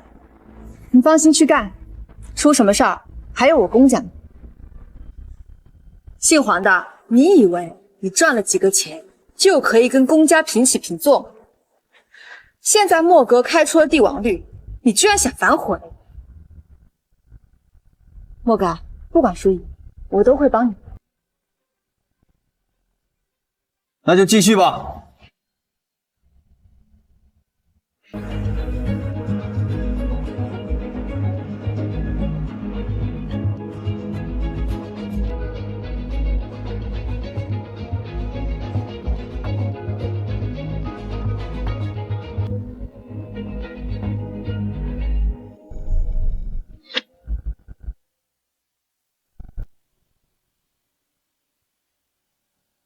切涨了，又涨了！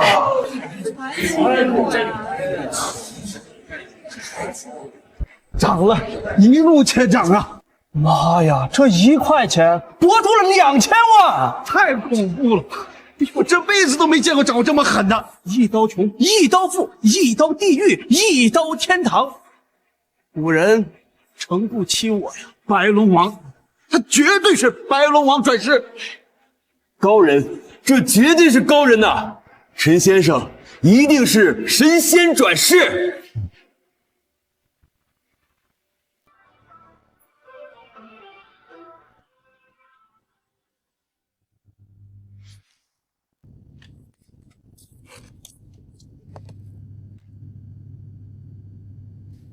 多谢黄总的彩头。这块原石，你找人帮我做个首饰吧。好的。站住！怎么，黄总还有事啊？是你做的局，是你们联合展会主办方一起做的局，想骗我的钱。不行，把钱还给我，这局不算。黄总，玩不起就别玩，你现在耍赖的样子真的好难看。姓黄的，你以为我们公家就这么好欺负？你要是再敢阻，我爸可没那么好说。黄老板，他们设局害你，你怎么能让步呢？那可是1个亿呀！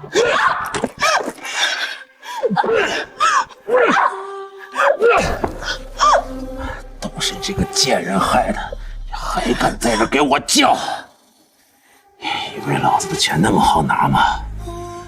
你等着，迟早有一天，我会把你的钱还有你的女人都捞回来。陈先生，怎么了？陈先生，你以后一定要小心一点了。黄玉是个小心眼，今天输了钱，以后一定不会善罢甘休。前世这个黄玉没几个月就查出了肝癌晚期，没过多久就暴毙了，根本不需要担心。他今日冲撞了龙王，寿命已失，时日无多，无需担心。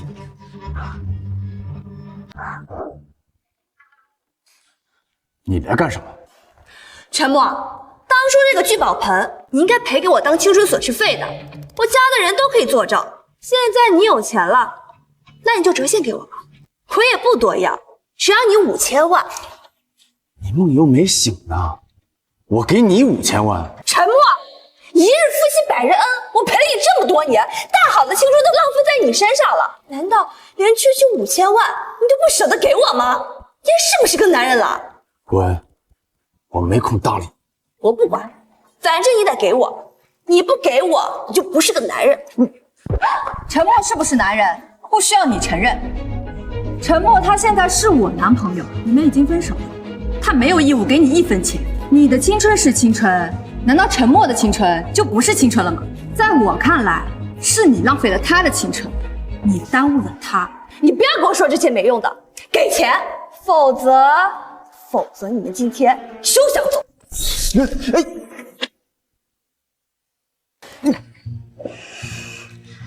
我真是没有看错你，还是一如既往的无耻。滚！莫哥，你怎么知道废石墟就一定能出货？周易八卦之术还能推算出原石能不能出货？别忘了，我可是白龙王，第6感异于常人。讨厌，我才不相信。这个唐某某到底是怎么回事？这么贪得无厌的人，你个白龙王当初是怎么看得上的？贪得无厌，哼，看来你还是小瞧他了。他呀，这也太可恶了吧！这世界上怎么会有这么奇葩的家庭？还吃你的、喝你的、用你的，还嫌弃你，为了拿到钱，居然还把主意打到了叔叔的赔偿金上。不行，我越想越生气，我得再打他2巴掌。算了。你是不是心疼前女友了？没有啊，我就是怕你打他脏了你的手。过几天你是不是过生日？想要什么礼物？只要你送的，我都喜欢。哦，那我就不送了。你敢？你敢不送？你看我敢不敢？你看我敢不敢？你看我敢不敢？这还没打我！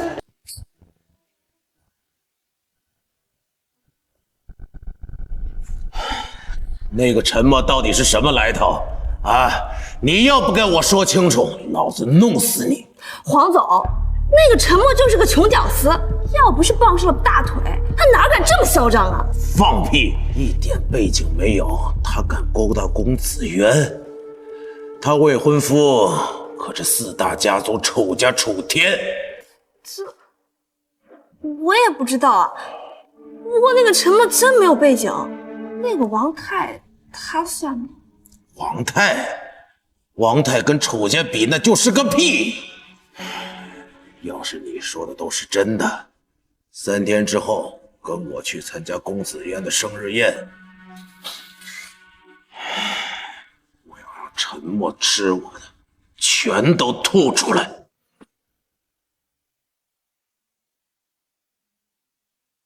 你先上车等我。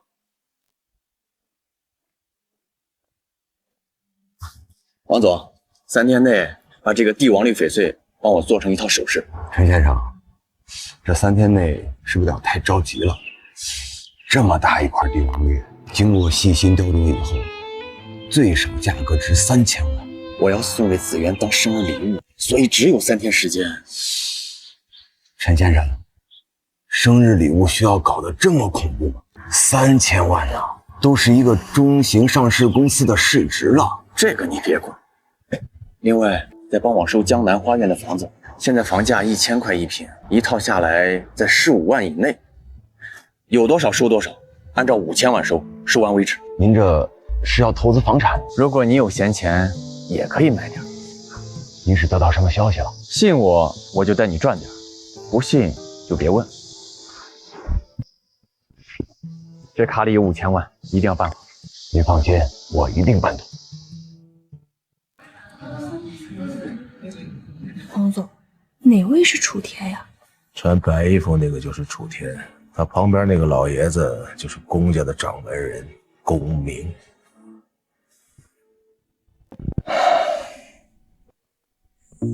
房子的事儿都已经办妥了，江南花苑的房产证也能放到您车上，5000万，一共收了600套，我自己也收了100套。你看。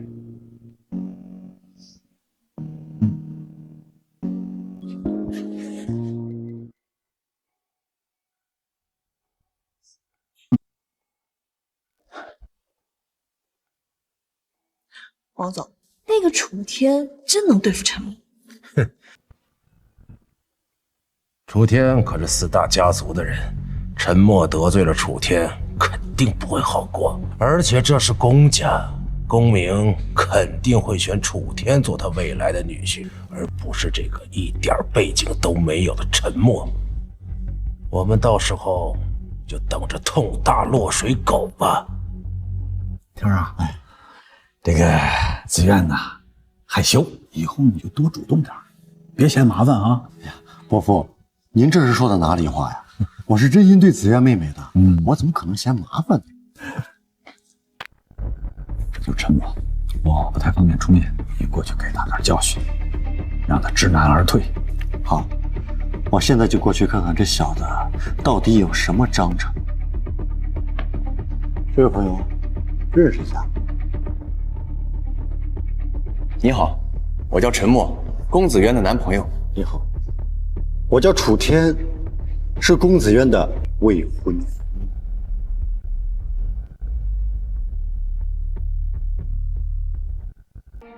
哎，快看，小寿星来了！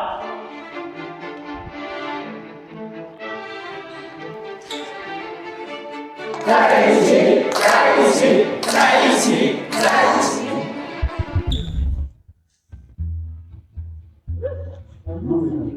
木哥，你来了。来了，你未婚夫也来了，知道吗？知道吗？知道还在众目睽睽之下牵我未婚妻的手？谁承认你是我未婚夫了？少在我男朋友面前胡说八道，我怕我男朋友不高兴。原来这个未婚夫是某人一厢情愿呀。子渊，我跟树都已经谈好了，我们……你跟我爸谈好了，那你跟他结婚好了。我自己的婚姻，我自己做主。我堂堂楚氏集团大少爷，7岁出国留学，12岁开始玩股票，15岁我靠着3000块钱的本金，我赚了100万。18岁我有了自己的一家上市公司，22岁公司的市值2000万。我现在27岁，已经赚了5000万了。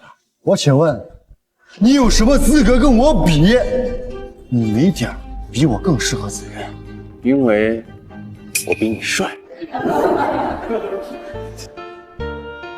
啊，好，这枚钻戒是温斯顿蓝色钻戒，价值1000万，这是我送给子渊的生日礼物。哇，好大的钻戒啊！这么大的钻戒，楚天，送钻戒的意义非凡，我不能收。我楚天送出去的东西，哪有往回收的道理？小子，长得帅是没有用的。你看我，一出手就是1000万的礼物。你呢？你能给子苑什么？你能给的，我也能给，但是我能给的，你不一定。你这意思就是说，你的礼物比我这枚钻戒更好喽？行，小子，今天你只要能拿出来比我这枚钻戒更值钱的礼物，我他妈给你叫亲爹！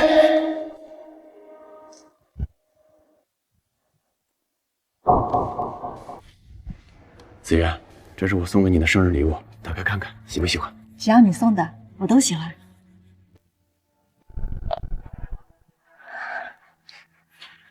这就是之前那次原石大会我开出来的帝王力原石做的，正好做了一套首饰。他就是在玉石展会上赢了黄玉1个亿的白龙王陈默。我的天呀，他就是竞争界仙境传奇白龙王。那套翡翠首饰，该不会是那个价值2000万的帝王绿做的？是价值2000万。莫哥，谢谢你。别急着谢我，我还要送你第2件生日礼物。还有礼物啊？这是4000万的支票，我送你的第2件生日礼物。我没听错吧？4000万的支票，这是4000万，这给我的？对，给你的。不行，这钱太多了，我不能要。你事业刚刚起步，你还是留着自己创业用吧。在原石大会上，你无条件的信任我，在我身上压了4000万，我们赢了，这4000万是你应得的，拿着。好，那我拿着。哇，好浪漫啊！如果是我，恐怕会忍不住当场嫁给他吧。废话，4000万的浪漫，这谁能顶得住？这下楚公子怕是也要被比下去喽！太厉害了，把楚公子都压了一头。我还有最后一件生日礼物要送给你。还有礼物？还来？第一件2000万，第二件4000万，下一件你想搞多大的？我不要面子的吗？这最后一件生日礼物，对我也是最珍贵的。沈万三的聚宝盆送给你，希望能给你带来好运。沈万三聚宝盆，沈万三的聚宝盆，那是传说中的沈万三的聚宝盆，真的假的？是真的。程万里老爷子亲自鉴定过，据说如果拿去拍卖的话，底价就得6000万。不过就这玩意儿的寓意，全国不知道有多少做生意的大老板都想要，恐怕呀1个亿都拍不下。1个亿？莫哥，这个太珍贵了，我不能要。子渊，你配得上这世界上的任何东西。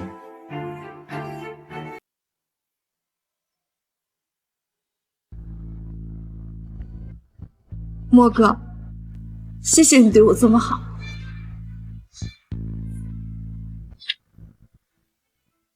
楚天，你的礼物太珍贵了，我收下不合适，你还是拿回去吧。子渊，这也是我的一点心意。不必了，钻戒这种东西不适合送给女孩子作为礼物，以后你别送我了。要是莫哥误会，那可怎么办？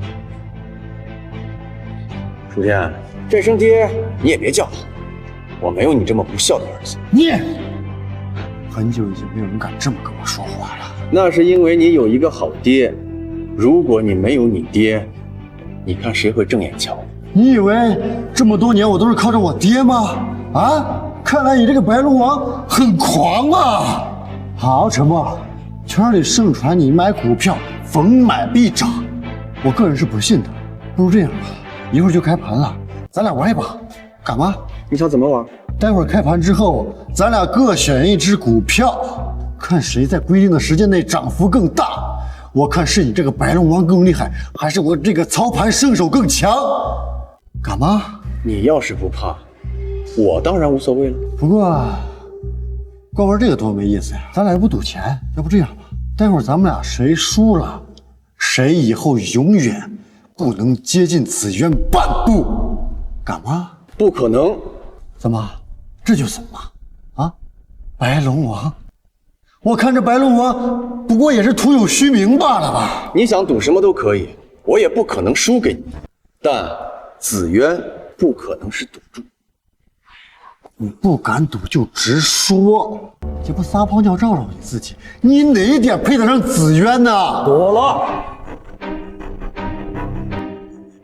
陈默，如果你赢了楚天，我就给你一个和我闺女在一起的机会；否则的话，以你现在的身份，爸，你怎么能拿我的幸福当做赌注呢？万一莫哥输了怎么办？输了就离你远一点。像他这种要背景没背景，要能力还有待考察的，一点本事都没有，还能成为我公明的女婿？爸，好，我赌了。看样子白龙王的名头在公明这儿也不好用了。对于公家来说，身为4大家族的楚家是最好的联姻对象了。身在豪门也是身不由己，就连自己的老公都没法选。陈默，你先选，免得你学楚天。我学他？嘿，既然您都说了，那我先选就我先选。不过光选没什么意思，不如咱们来点真实的。给我准备一台笔记本电脑，我直接买。好，你买，我也买。哼。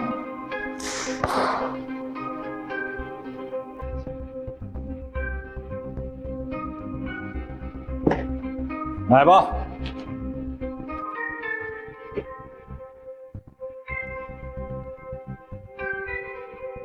1个亿买的江石油，我从不做没有意义的事情。既然买股票了，当然得赚钱了。江石油买1亿的，这人疯了吧？竟然买僵尸油！兄弟，你没听说过“问君能有几多愁，恰似满仓僵尸油”这句话吗？这股票我之前买过，真是邪了门了。股票大盘跌的时候它跌，大盘涨的时候它还跌。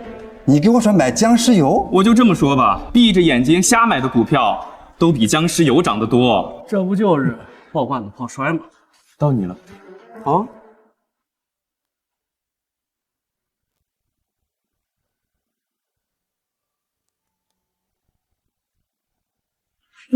不错，有眼力。猛力科技确实是一个潜力不错的股票啊。我也是这么想的。你们看，楚少买的猛力科技，不但公司业绩好，而且一看就能买涨。再看看那个陈默买的啥破玩意儿，僵尸油股份还拿出来和人比，搞笑的吧？别，这毕竟人家是白龙王嘛，会法术的呀。这万一一施法，这僵尸油的股票涨了呢？我就是跌了吧又。这法术师的真牛逼，直接给自己干跌停了，笑死我了！1年半都没有涨过，最近也没有什么利好消息，怎么可能涨？快看，楚少的猛力科技涨了，就是对，肯定还在这出手，对吧？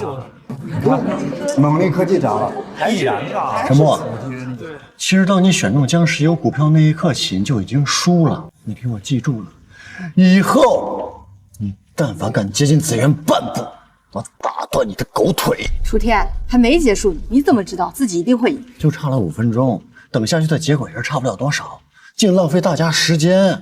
不过紫渊，你让我等，那我就等下去，让这个家伙死个明明白白。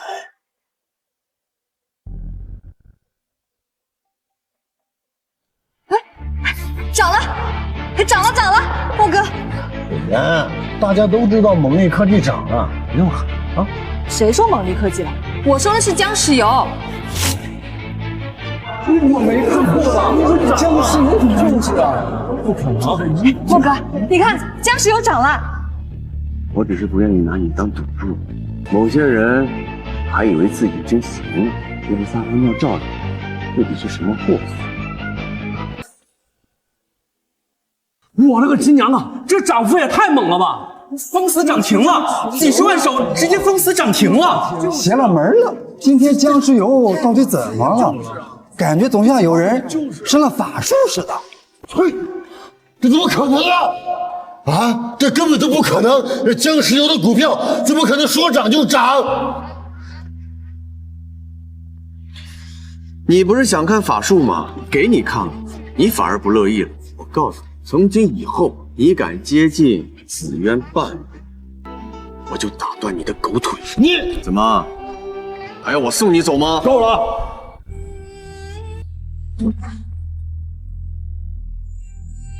龚叔叔好，我就是陈默。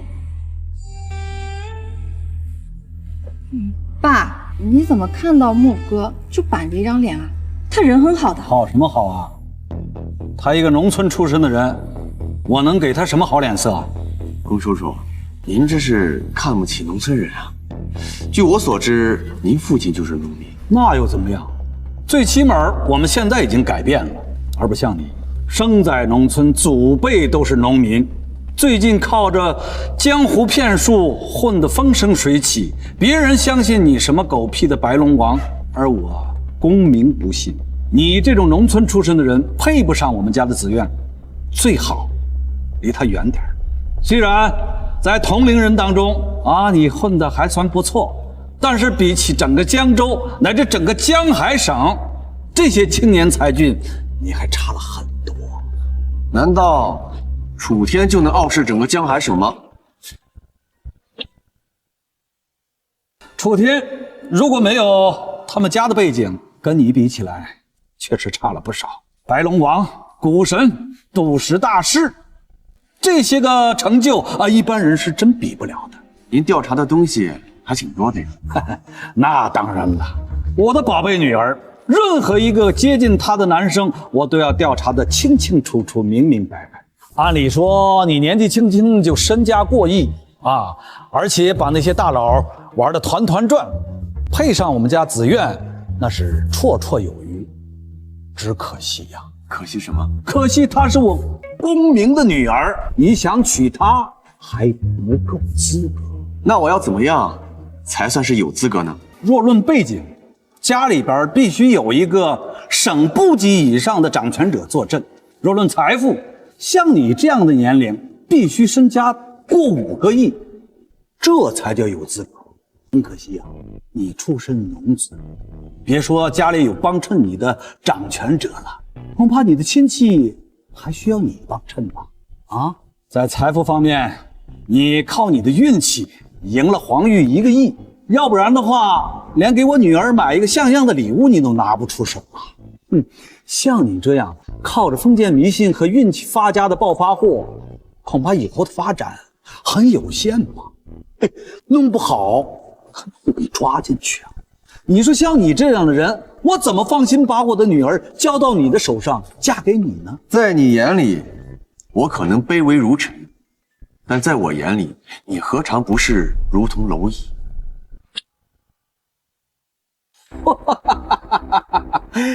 我是蝼蚁，我告诉你，我的父亲是江州市的老领导，我跟江州市的首富可以平起平坐，就是江州市的市级领导见了我，也得给我3分薄面，这就是底蕴。看见这个香槟塔了吗？你就像这个香槟塔，看着光鲜亮丽，其实经不起一点风浪。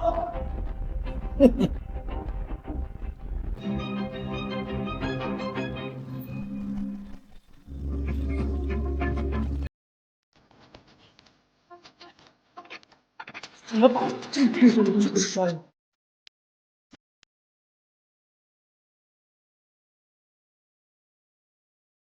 龚叔叔，你那么喜欢比喻，我也还你一个。龚家不过是站在一个巨大的风口上，在上面连猪都能飞起来，你不过是运气好，站对了风口罢了。龚叔叔，我能叫你一声叔叔，完全是因为你是紫渊的父亲，并不是因为尊重你。等你到了我这个位置，再跟我这样说吧。你现在想教训我，没有这个资格。想要超越你还不简单，超越你只需要一个月。狂妄自大，你以为我跟黄玉一个身家呢？我告诉你，我的总资产加起来30个亿，一个月想赚30个亿，做梦呢？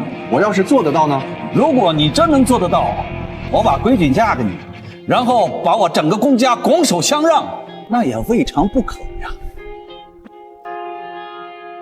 我若是做不到，不用您劝，我也没有脸继续待在紫渊的身边了。好，希望你言而有信。你看看你找的什么男人啊？骂你爸是风口上的猪，还说你爸这点成绩算不了什么，狂妄至极呀！爸，莫哥说的肯定有他的道理。龚叔叔，我再送你一句话：今日的我，你爱搭不理；明日的我，你高攀不起。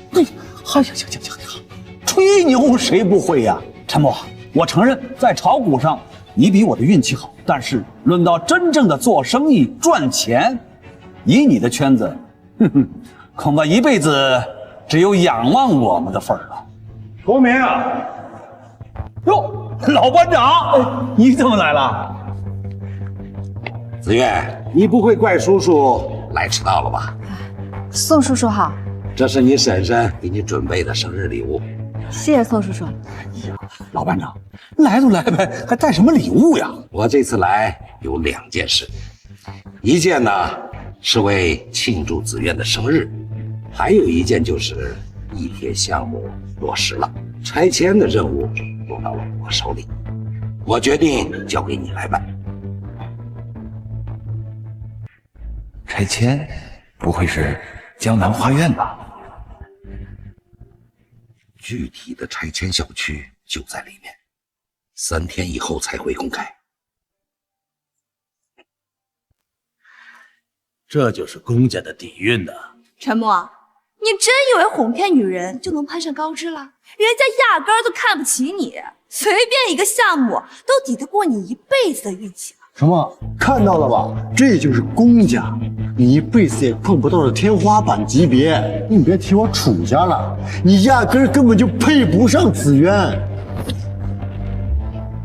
只要公叔提前在这个小区多买些房子下来，随随便便赚好几个亿。你放心，老班长，这事儿我绝对给你办漂漂亮亮的。你办事我还是放心的，不过拆迁归拆迁，大不了让一些利给老百姓，买房的时候也多给一些，千万不能给我整出什么幺蛾子来。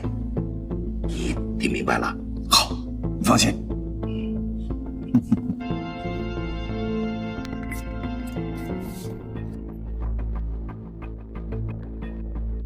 龚总，赶快去江南花园买房子，有多少买多少。是。什么？看到我们两家的差距了吗？这次拆迁我能赚2个亿，你得算多少命啊？我觉得你赚不了这么多。哼，到现在还敢嘴硬。生意是好生意，也能赚到钱，只是你赚不到。既然知道这单生意的利润，那就该明白，你我不是一个世界的人。现在这个信息在我手上，哎，我不能赚到钱，难道你能赚到钱吗？当然了。哎呀，笑话！那现在这个项目就在我的手上，你说我赚不到钱？哦，我明白了，难道你又要用法术把我这个项目变没了？你怎么想都行。哼，我倒要看看你能整出什么幺蛾子来。年轻人，这个项目已经是定死了。虽然我提前透露给了公明，但他是拆迁施工方，这也不算违规。这怎么会出意外呢？因为房子不好了，龚总，慌慌张张像什么样子？有老班长在，能出什么事儿？你让我买的房子，大半都被买光了，还有一些刚需的客户，暂时还不考虑卖。老班长，这怎么回事？是不是消息提前泄露了？这绝不可能，因为地质勘测2选1的线路，其中一条不能通，所以才选择了拆迁这个小区。你查出来没有？谁买的这些房子？愣着干什么呀？说呀！龚总，我已经派人去查了，应该马上就能查到信息。龚叔叔，我就说吧，这钱你赚不到的。不是你个乡下来的狗东西，长辈在这说话，你插什么嘴啊？你现在就给我滚出去！我不想看到你。龚叔叔，你还是先查一查这些房子都在谁那儿，免得又得打电话请我回来。你以为你是谁呀？你还值得我打电话让你回来？哼！龚总，查到了，房子都被2个人买光了，业主的信息已经发过来了，不过具体是谁还在查。查什么查？把号码给我，我倒要看看对方是何方神圣。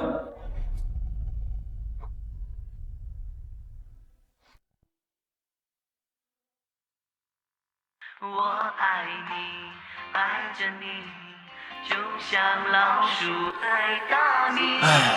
尽管有多少风雨，我都会依然陪着你。龚叔叔，我就是你要找的江南花苑最大的业主。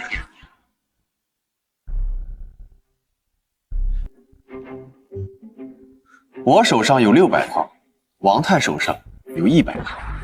这怎么可能？电话怎么打到他的头上了？啊？难道真的是他买的？我也不知道啊。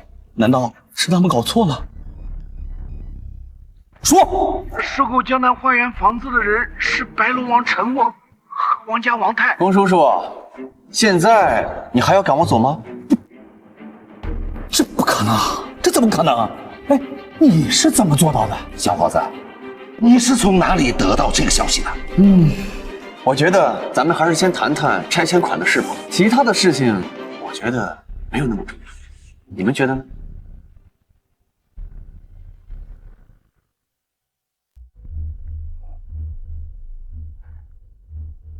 陈默，那咱们就打开天窗说亮话。江南花园的房子，我按市场价的2.5倍给你赔付。4倍？4倍？不可能，4倍我还得倒贴钱进去。5倍？3倍？这是我给你最高的赔付了。周围拆迁的人没有拿到这么高的，不信的话你去打听打听。6倍。好，算你赢了，4倍就4倍啊。6倍，否则免谈。陈默，你别逼人太甚，大不了这单生意老子他妈不干了。随便喽，你不干，有的是人干。江城不止你一家拆迁。你，哎呀，子源，这就是你找的男朋友啊，一点面子都不给你啊！我可是你爸呀！爸，莫哥的事儿我可管不了。哎，你还是我女儿呢。陈默，我改主意了，你必须给我原价拆迁，否则的话，我不可能把女儿嫁给你。是不是我同意，你就答应把子源嫁给我？那还有待考察。如果是你不同意，我现在立刻马上让我的女儿跟你分手。爸，你怎么能这样呢？我怎么不能这样啊？他现在不是跟你谈对象吗？啊，付出点代价那不是理所应当的？你刚才各种看不起人家，还不承认他是我男朋友，现在有事求人家了。哦，你又要我用女朋友的身份占人家便宜，合着全世界的好处都让你一个人占了呗？那好，原价不行，就2倍啊，这是我的底线。我不管，反正这事跟我没关系。哎呀，逆女呀逆女！你现在仅仅是谈对象，你这胳膊肘你就往外拐呀你！子源，如果让你夹在我跟叔叔中间为难的话，我可以原价卖给叔叔，只要你一句话。不用，我不想你因为我的关系耽误你做生意。那他可是你爸，那他吃亏的话，你不难受啊？无所谓啊，反正不管是你赚还是他赚，最后不都是我的？你这算盘打的可真够响的。这个陈默啊，不管怎么说啊，我能给你最高价就是5倍，否则的话免谈。6倍，少1分我都不答应。6倍，我得倒贴多少钱进去啊？陈默，你能不能看在子源的份上，给我一个面子啊？咱就5倍，好吧？就5倍。谈生意就谈生意，别总拿我女朋友说事儿。哎，你好了，公明，6倍就6倍。哎呦，我的老班长啊，你以为那是一点钱啊？那是6倍的价格呀！我里外里1分钱不赚，我还得往里赔。这种赔本的买卖，你以为我能干呢？6倍的价格你也赔不了几个钱。那些平民老百姓赚点钱不容易，你这次啊吃点亏吧。我哪是吃点亏呀？这简直是在割我的肉啊！我如果6倍的价格赔给他，我江城公明，我的脸往哪儿搁？我以后我怎么混呢？公明，把眼光看得长远一点儿。现在的重中之重是要把地铁项目搞好，让我升上去。等我上去了，现在这种项目算个屁呀！我能给你介绍好10倍、100倍的项目，让你赚更多的钱，懂吗？行，我知道了。尽快把事情搞好，这件事情赚不赚钱已经不重要了，千万不要给我搞出什么幺蛾子来，你知道吗？不然我饶不了你。还愣着干什么？赶快准备合同去啊！是，陈默，我认输啊，6倍就6倍，赶快把房产证拿过来，立马签拆迁协议。早就准备好了，老王。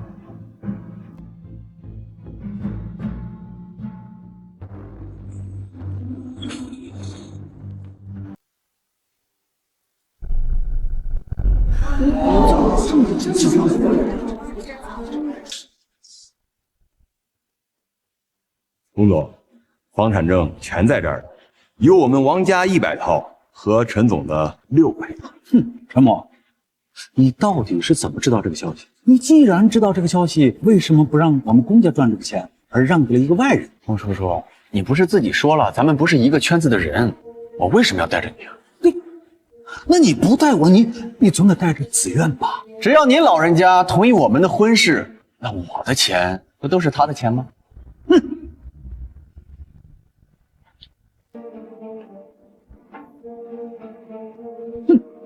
就知道惦记我闺女，少废话，签字吧。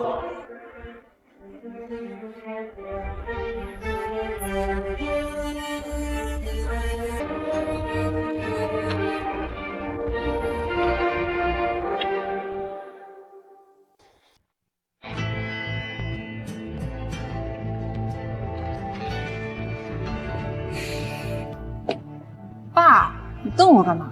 见过坑爹的，没见过你这么坑爹的。你知不知道这单我白干了？龚叔叔，你得感谢子渊，如果不是因为子渊这层关系，这一次就不是白干活这么简单。如果我坚决不拆，你能怎么办？看来你是真不怕死啊！你敢吗？你报复的越狠，宋先生会被你影响的越大，仕途恐怕都会被你毁了。宋先生，今天你遇到我，也算是你的运势到了。陈默，莫非你要用你的白龙王的身份来糊弄我们的老班长？我看你是真不想活了。汇强集团就别再接触了。他怎么知道汇强集团来找我了？陈默，你怎么知道汇强集团？他背后的人跟我们老班长那是死对头啊！好，合同已经签完了，没什么事儿，我们就先走了。莫哥，我送你。走。陈默，你不能走！没想到你现在这么有钱，分手费你还没有给我，还有之前欠我们家的彩礼钱也得补上。唐萌萌，你想钱想疯了吧？都分手了，还想要彩礼钱？你想要？好啊，那我烧给你。就凭你，也配跟莫哥结婚？莫哥，我们走。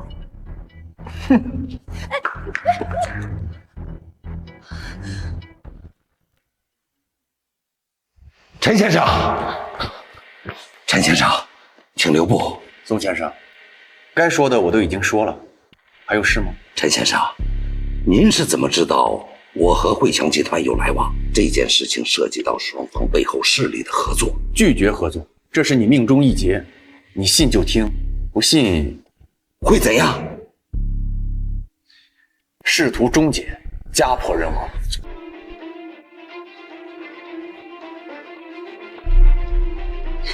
莫哥，真有这么玄乎吗？要是我们帮他躲过这一劫，相当于结交他背后的势力。但是我看他好像有些不信。哎，要不你再给他透露一些？不信，就注定他命中有这一劫。走吧。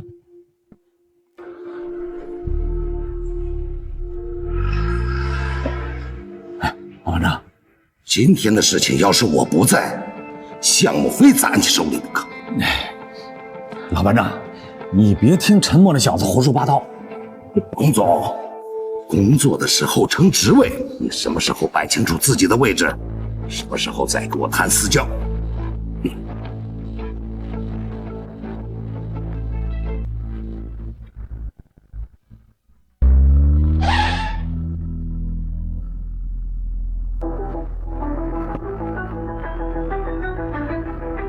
莫哥，这短短3天，你炒股就已经赚了50亿，不知道你爸知道了会是什么表情？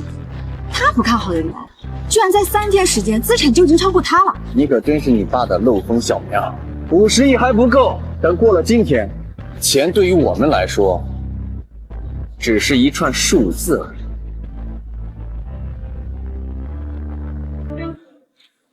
哎呀，陈先生，多亏了您呐！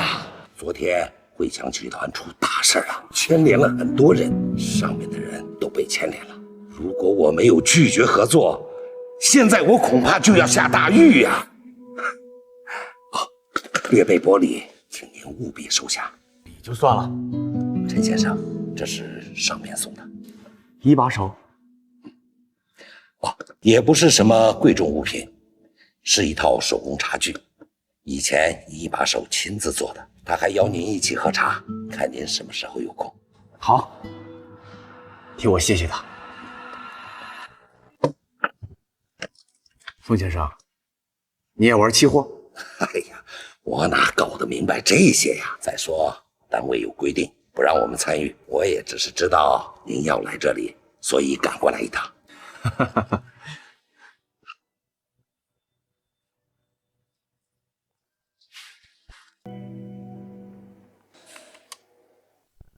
先生，您的卡里有50亿现金，请问你要买什么期货？50亿，30倍杠杆，帮我扫一批国际市场上的镍。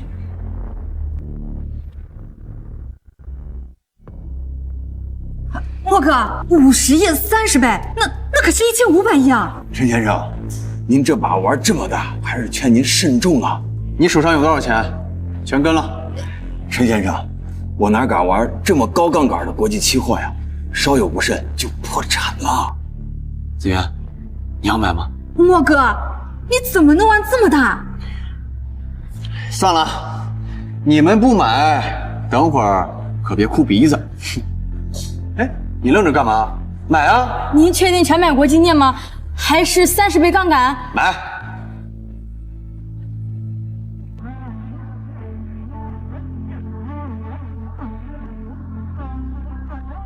买，都买。好的，好。按照您的要求，只交定金，提高了30倍杠杆，一共下单了181万吨镍的定金。爸，怎么了？着急忙慌的。爸，你帮我劝劝莫哥吧，他要用全部的钱买国际期货了，而且问的还是30倍的杠杆。陈默，我还想着你有什么高招呢，没想到你愚蠢的想去冒险玩什么高杠杆期货。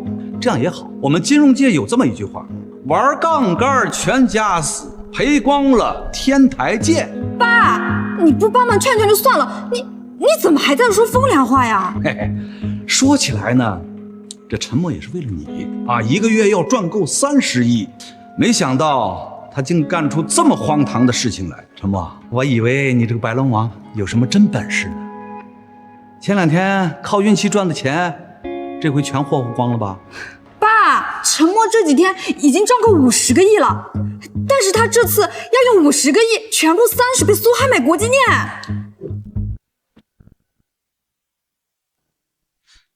你还是我养的女儿，为了气我，你什么话你都说得出来。3天，他赚了50亿，他抢银行呢。秘书，哎，把我那瓶罗曼尼康帝带着，今天在老地方订个包厢，我高兴，好好喝一杯。是。爸，我说的都是真的，你帮我劝劝莫哥。哼，莫哥，你怎么还跟个没事人一样啊？你没有进场，待会儿可别后悔。我进个什么场啊？你怎么这样啊？莫哥，你收手吧，这么做的风险实在是太大了。30倍的杠杆，要是价格下跌3.3%，你就会被强制平仓出局的。相信我，昨天晚上白龙给我托了梦，说我今日必有一笔横财要发。哎呀，陈默，这都什么时候了，还什么白龙呢？哎呀，你真是不见棺材不落泪呀！行了行了，我不陪你们玩过家家了啊！爸，你就不要刺激莫哥了。你要是不愿意待，你就回去。回去就回去，反正我也不想来。是你求着我，非让我过来看看陈默什么能力的，没想到就这。既然如此，那我就等着回去看一看陈默先生跳楼的新闻了。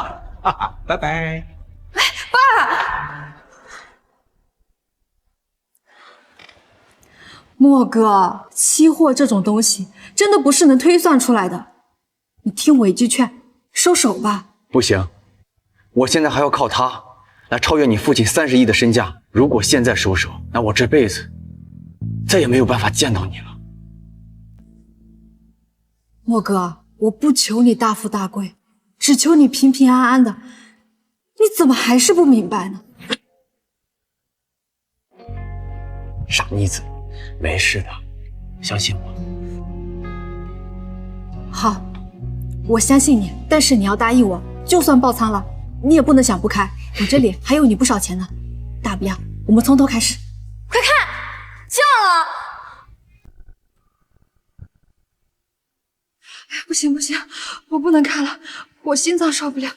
这短短5分钟就下跌了1.5个点，1500亿的杠杆，这至少亏了有20个亿了吧？别急，会涨回来的。这次沉默恐怕是要摔大跟头了。这幸亏没跟着买呀，否则裤衩都赔光了。马有失蹄，人有失意，这白龙王也有失算的时候。只希望他不要沉沦太久啊！以他的能力，或许重新站起来也不是什么难事。这个镍的价格每天都在跌，每次波动至少5%，怎么可能会涨？要不了多久就会被强制平仓出局了。你这样诅咒客户，信不信我投诉你？陈先生，不如您还是收手吧。如果您现在收手，最多亏点手续费，这总的来说还有剩余呀。现在收手，可是纯亏20多个亿，你看我傻吗？但如果您不卖，是越亏越多呀。陈先生，王总说的对呀，您这次玩的太大了，再亏1.8个点，您就会被强制平仓出局，这50个亿就没了。涨了，陈先生，这怎么可能？我去，真涨了，真是邪了门了！这1个月你也没有涨过1次，现在怎么涨了？子渊，我说的没错吧？一定会涨回去的。1500亿的杠杆，涨了10%，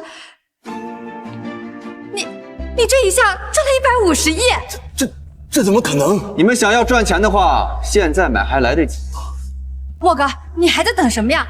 赶紧都抛了吧！50亿的粉金赚了150亿，已经够多了，远远不够。把盈利的150亿部分继续加入杠杆，继续买入镍。还加，那就是6000亿啊！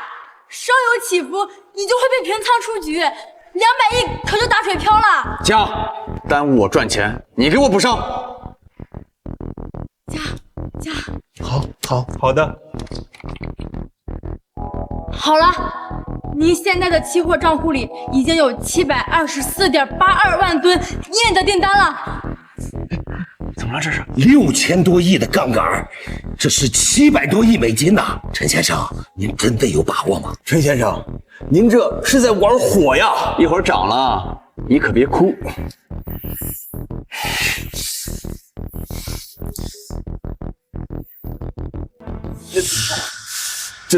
这可是我全部的积蓄啊！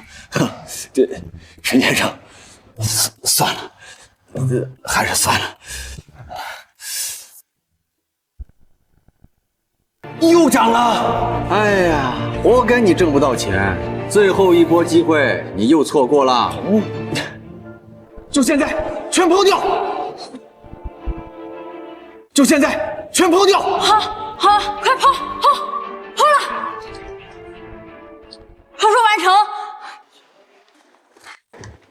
个十百千万10万100万千万亿10亿100亿279亿9300万美元，现在1比8.2的汇率得是多少钱啊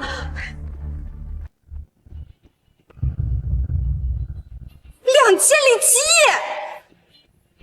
莫哥，你成为大夏首富了！莫哥，我说你成为大夏首富了！别摇了，你要是把首富摇死了，那你还怎么做首富夫人啊？对，以后我就是首富夫人了。哎呦，陈先生，现在还能买吗？你这样，吃屎都赶不上热乎。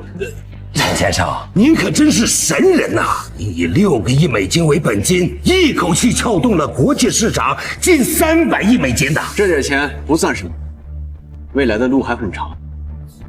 对了，宋先生，我有件事需要你帮忙。您尽管说，只要我们能帮到的，一定帮忙。我也是因为您的事情被领导提拔了，正没有机会感谢您呐。我明天要举办股神大会，请您帮我以大夏首富的身份邀请一些宾客。吴叔叔，这次宋明生了，您的功劳可不小了。接下来您的好处肯定是少不了，恭喜恭喜了。哎呀，我也没想到这个项目这么重要啊！我跟宋明是20多年老同学了，他这次晋升，我也很开心呐。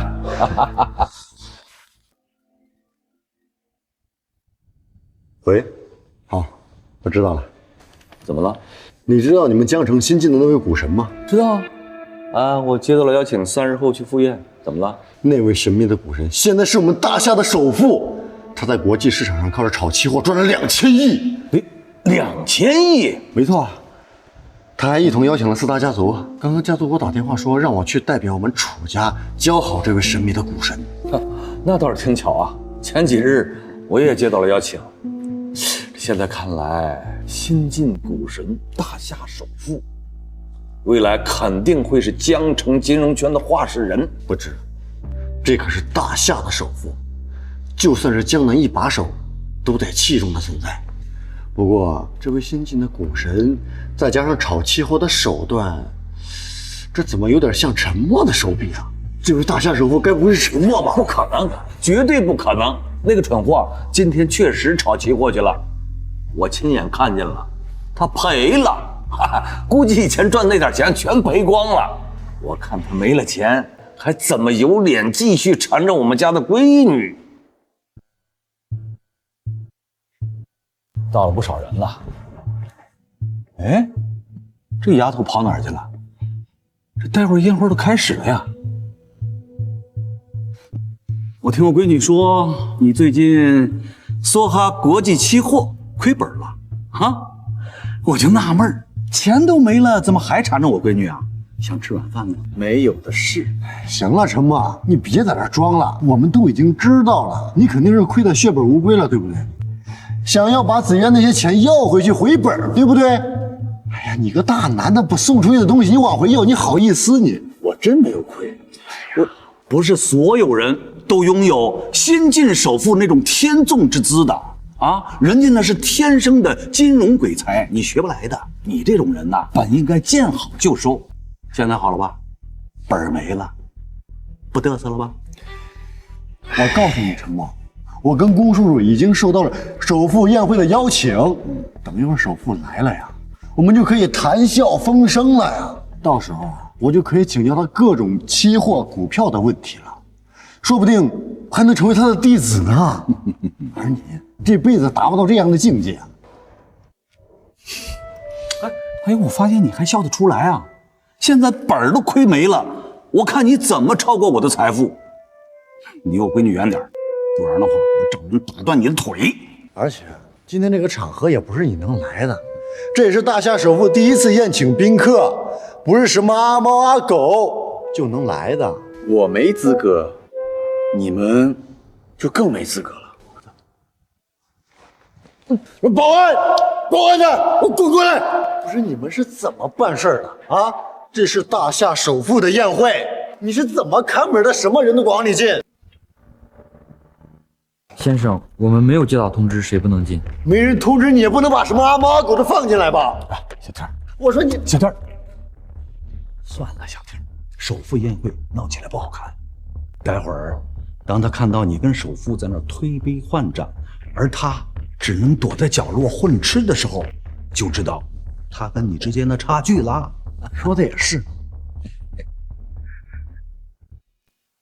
思渊姐，这个就是你说的那个什么神棍白龙王，你怎么能把这种江湖骗子带到会场里来呢？这儿可是首富的宴会。王晨，你想干什么？陈默他就是……我们认识吗？当然不认识，就凭你也配认识老子？我叫王晨，王泰是我叔子。我说子渊姐，你的眼光也忒差，怎么能看上这种废物？你要是真喜欢那种搞什么周易八卦的，我可以给你介绍啊。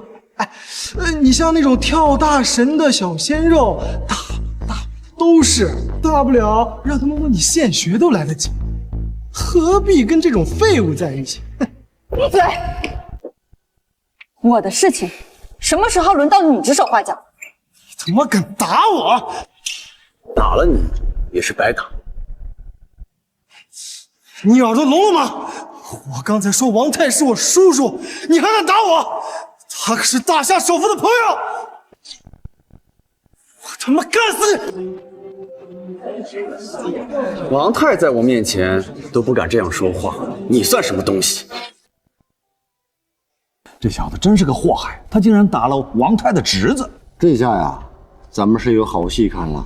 王泰不是刚跟首富结交上吗？这陈默又在首富的宴会上闹事儿，还把王泰的侄子打了，这下够他妈反目成仇了。走，过去看看，免得闹大了，丢的是咱们江城人的脸呀。走。好，今天这两巴掌我记住了。等我叔叔还有首富来了，我用力好看。你让我怎么好看？除非现在给我下跪磕头认错，否则我找人打断你的狗腿。你可以试试。好，今天我是冲着首富的面子，我不想惹事儿。但既然你今天主动挑事，那就怪不得我了。陈默，是谁允许你在宴会上打人的？王叔叔，你来了。哼，区区一个江湖骗子，竟敢在首富宴会上打人！现在我命令你给大家道歉，然后滚出宴会厅。爸，莫哥他是……你闭嘴！你道歉。是非不分，你也是来找我茬的？哼，你到现在还认不清自己的身份吗？不是什么，一个乡下农民的孩子，你是个什么东西啊？今天要不是紫渊，这个门你都没有资格进。来了，我王叔叔和宋叔叔来了。小子，你跪还是不跪？小兔崽子，在宴会上闹事儿，你以为王泰来了会站到你这边吗？子渊，过来。哼，爸，既然你看不起莫哥，那待会儿丢脸的时候你可别找我。家门不幸，家门不幸啊！陈默，你现在想跪也来不及了。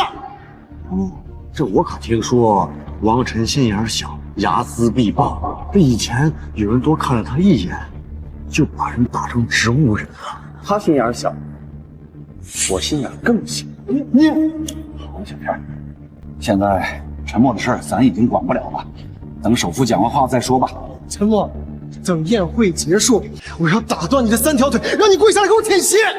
这个人是你的侄子吧？这个小畜生，竟然连陈先生都敢得罪，我看他是活得不耐烦了。你自己去处理吧，我要上台主持了，免得等会儿又有不开眼的惹到陈先生。陈默，你完了！我叔叔今天非弄死你不可！叔，你可算来了！这个乡下人，他刚才打我，你看我的脸都被打红了。哎呦，疼！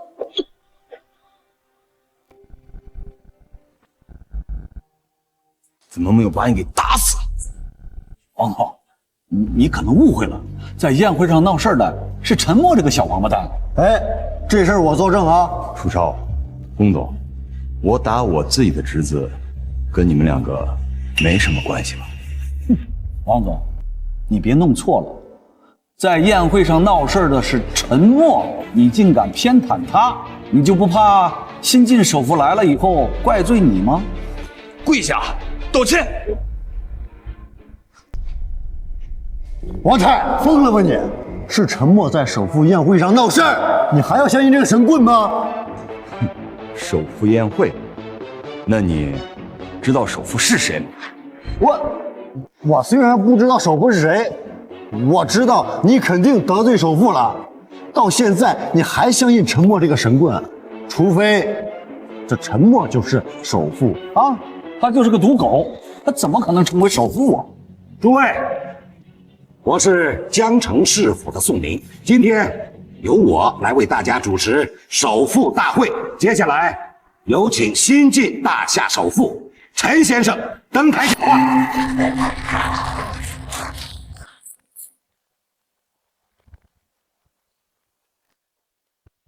王太，待会儿等首富讲完话，我看你怎么跟首富交代。哎，首富已经到了。哎，首富在哪儿呢？说你为了一个神棍打我，现在好了，得罪了首富，我们全家都会被你给连累的。未来我也要有如此排场。我上去了。什么？你干什么？首富还没登台呢，你就在这捣什么乱？见过找死的，没见过你这么找死的。你知不知道新晋首富的含金量啊？知道了。你知道你还敢找死啊？因为我就是大夏首富。你让他上去！现在这都什么时候了，还开这种玩笑？真当自己很幽默吗？啊！把嘴给我闭上了！你脑子里装的全是大便吗？陈先生就是大夏首富。大夏首富，首富，首富，李先生，上面请。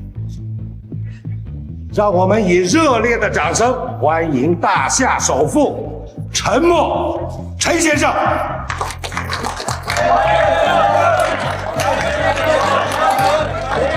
这也太年轻了吧，看起来才20出头啊！陈默，大夏首富，我居然羞辱了大夏首富，这怎么可能？他怎么可能是大夏的首富呢？宋先生都已经亲口宣布了，这怎么可能有错呀？3天，他仅仅用了3天时间，就结交了宋云，为江城股神，又收割国际市场，成为大夏首富。感谢大家不远万里来参加宴会。陈某之所以能成为首富，其实都是侥幸而已。子渊，有你的陪伴，我才能走到今天。你可以上台与我共享这份荣耀吗？去，愣着干啥？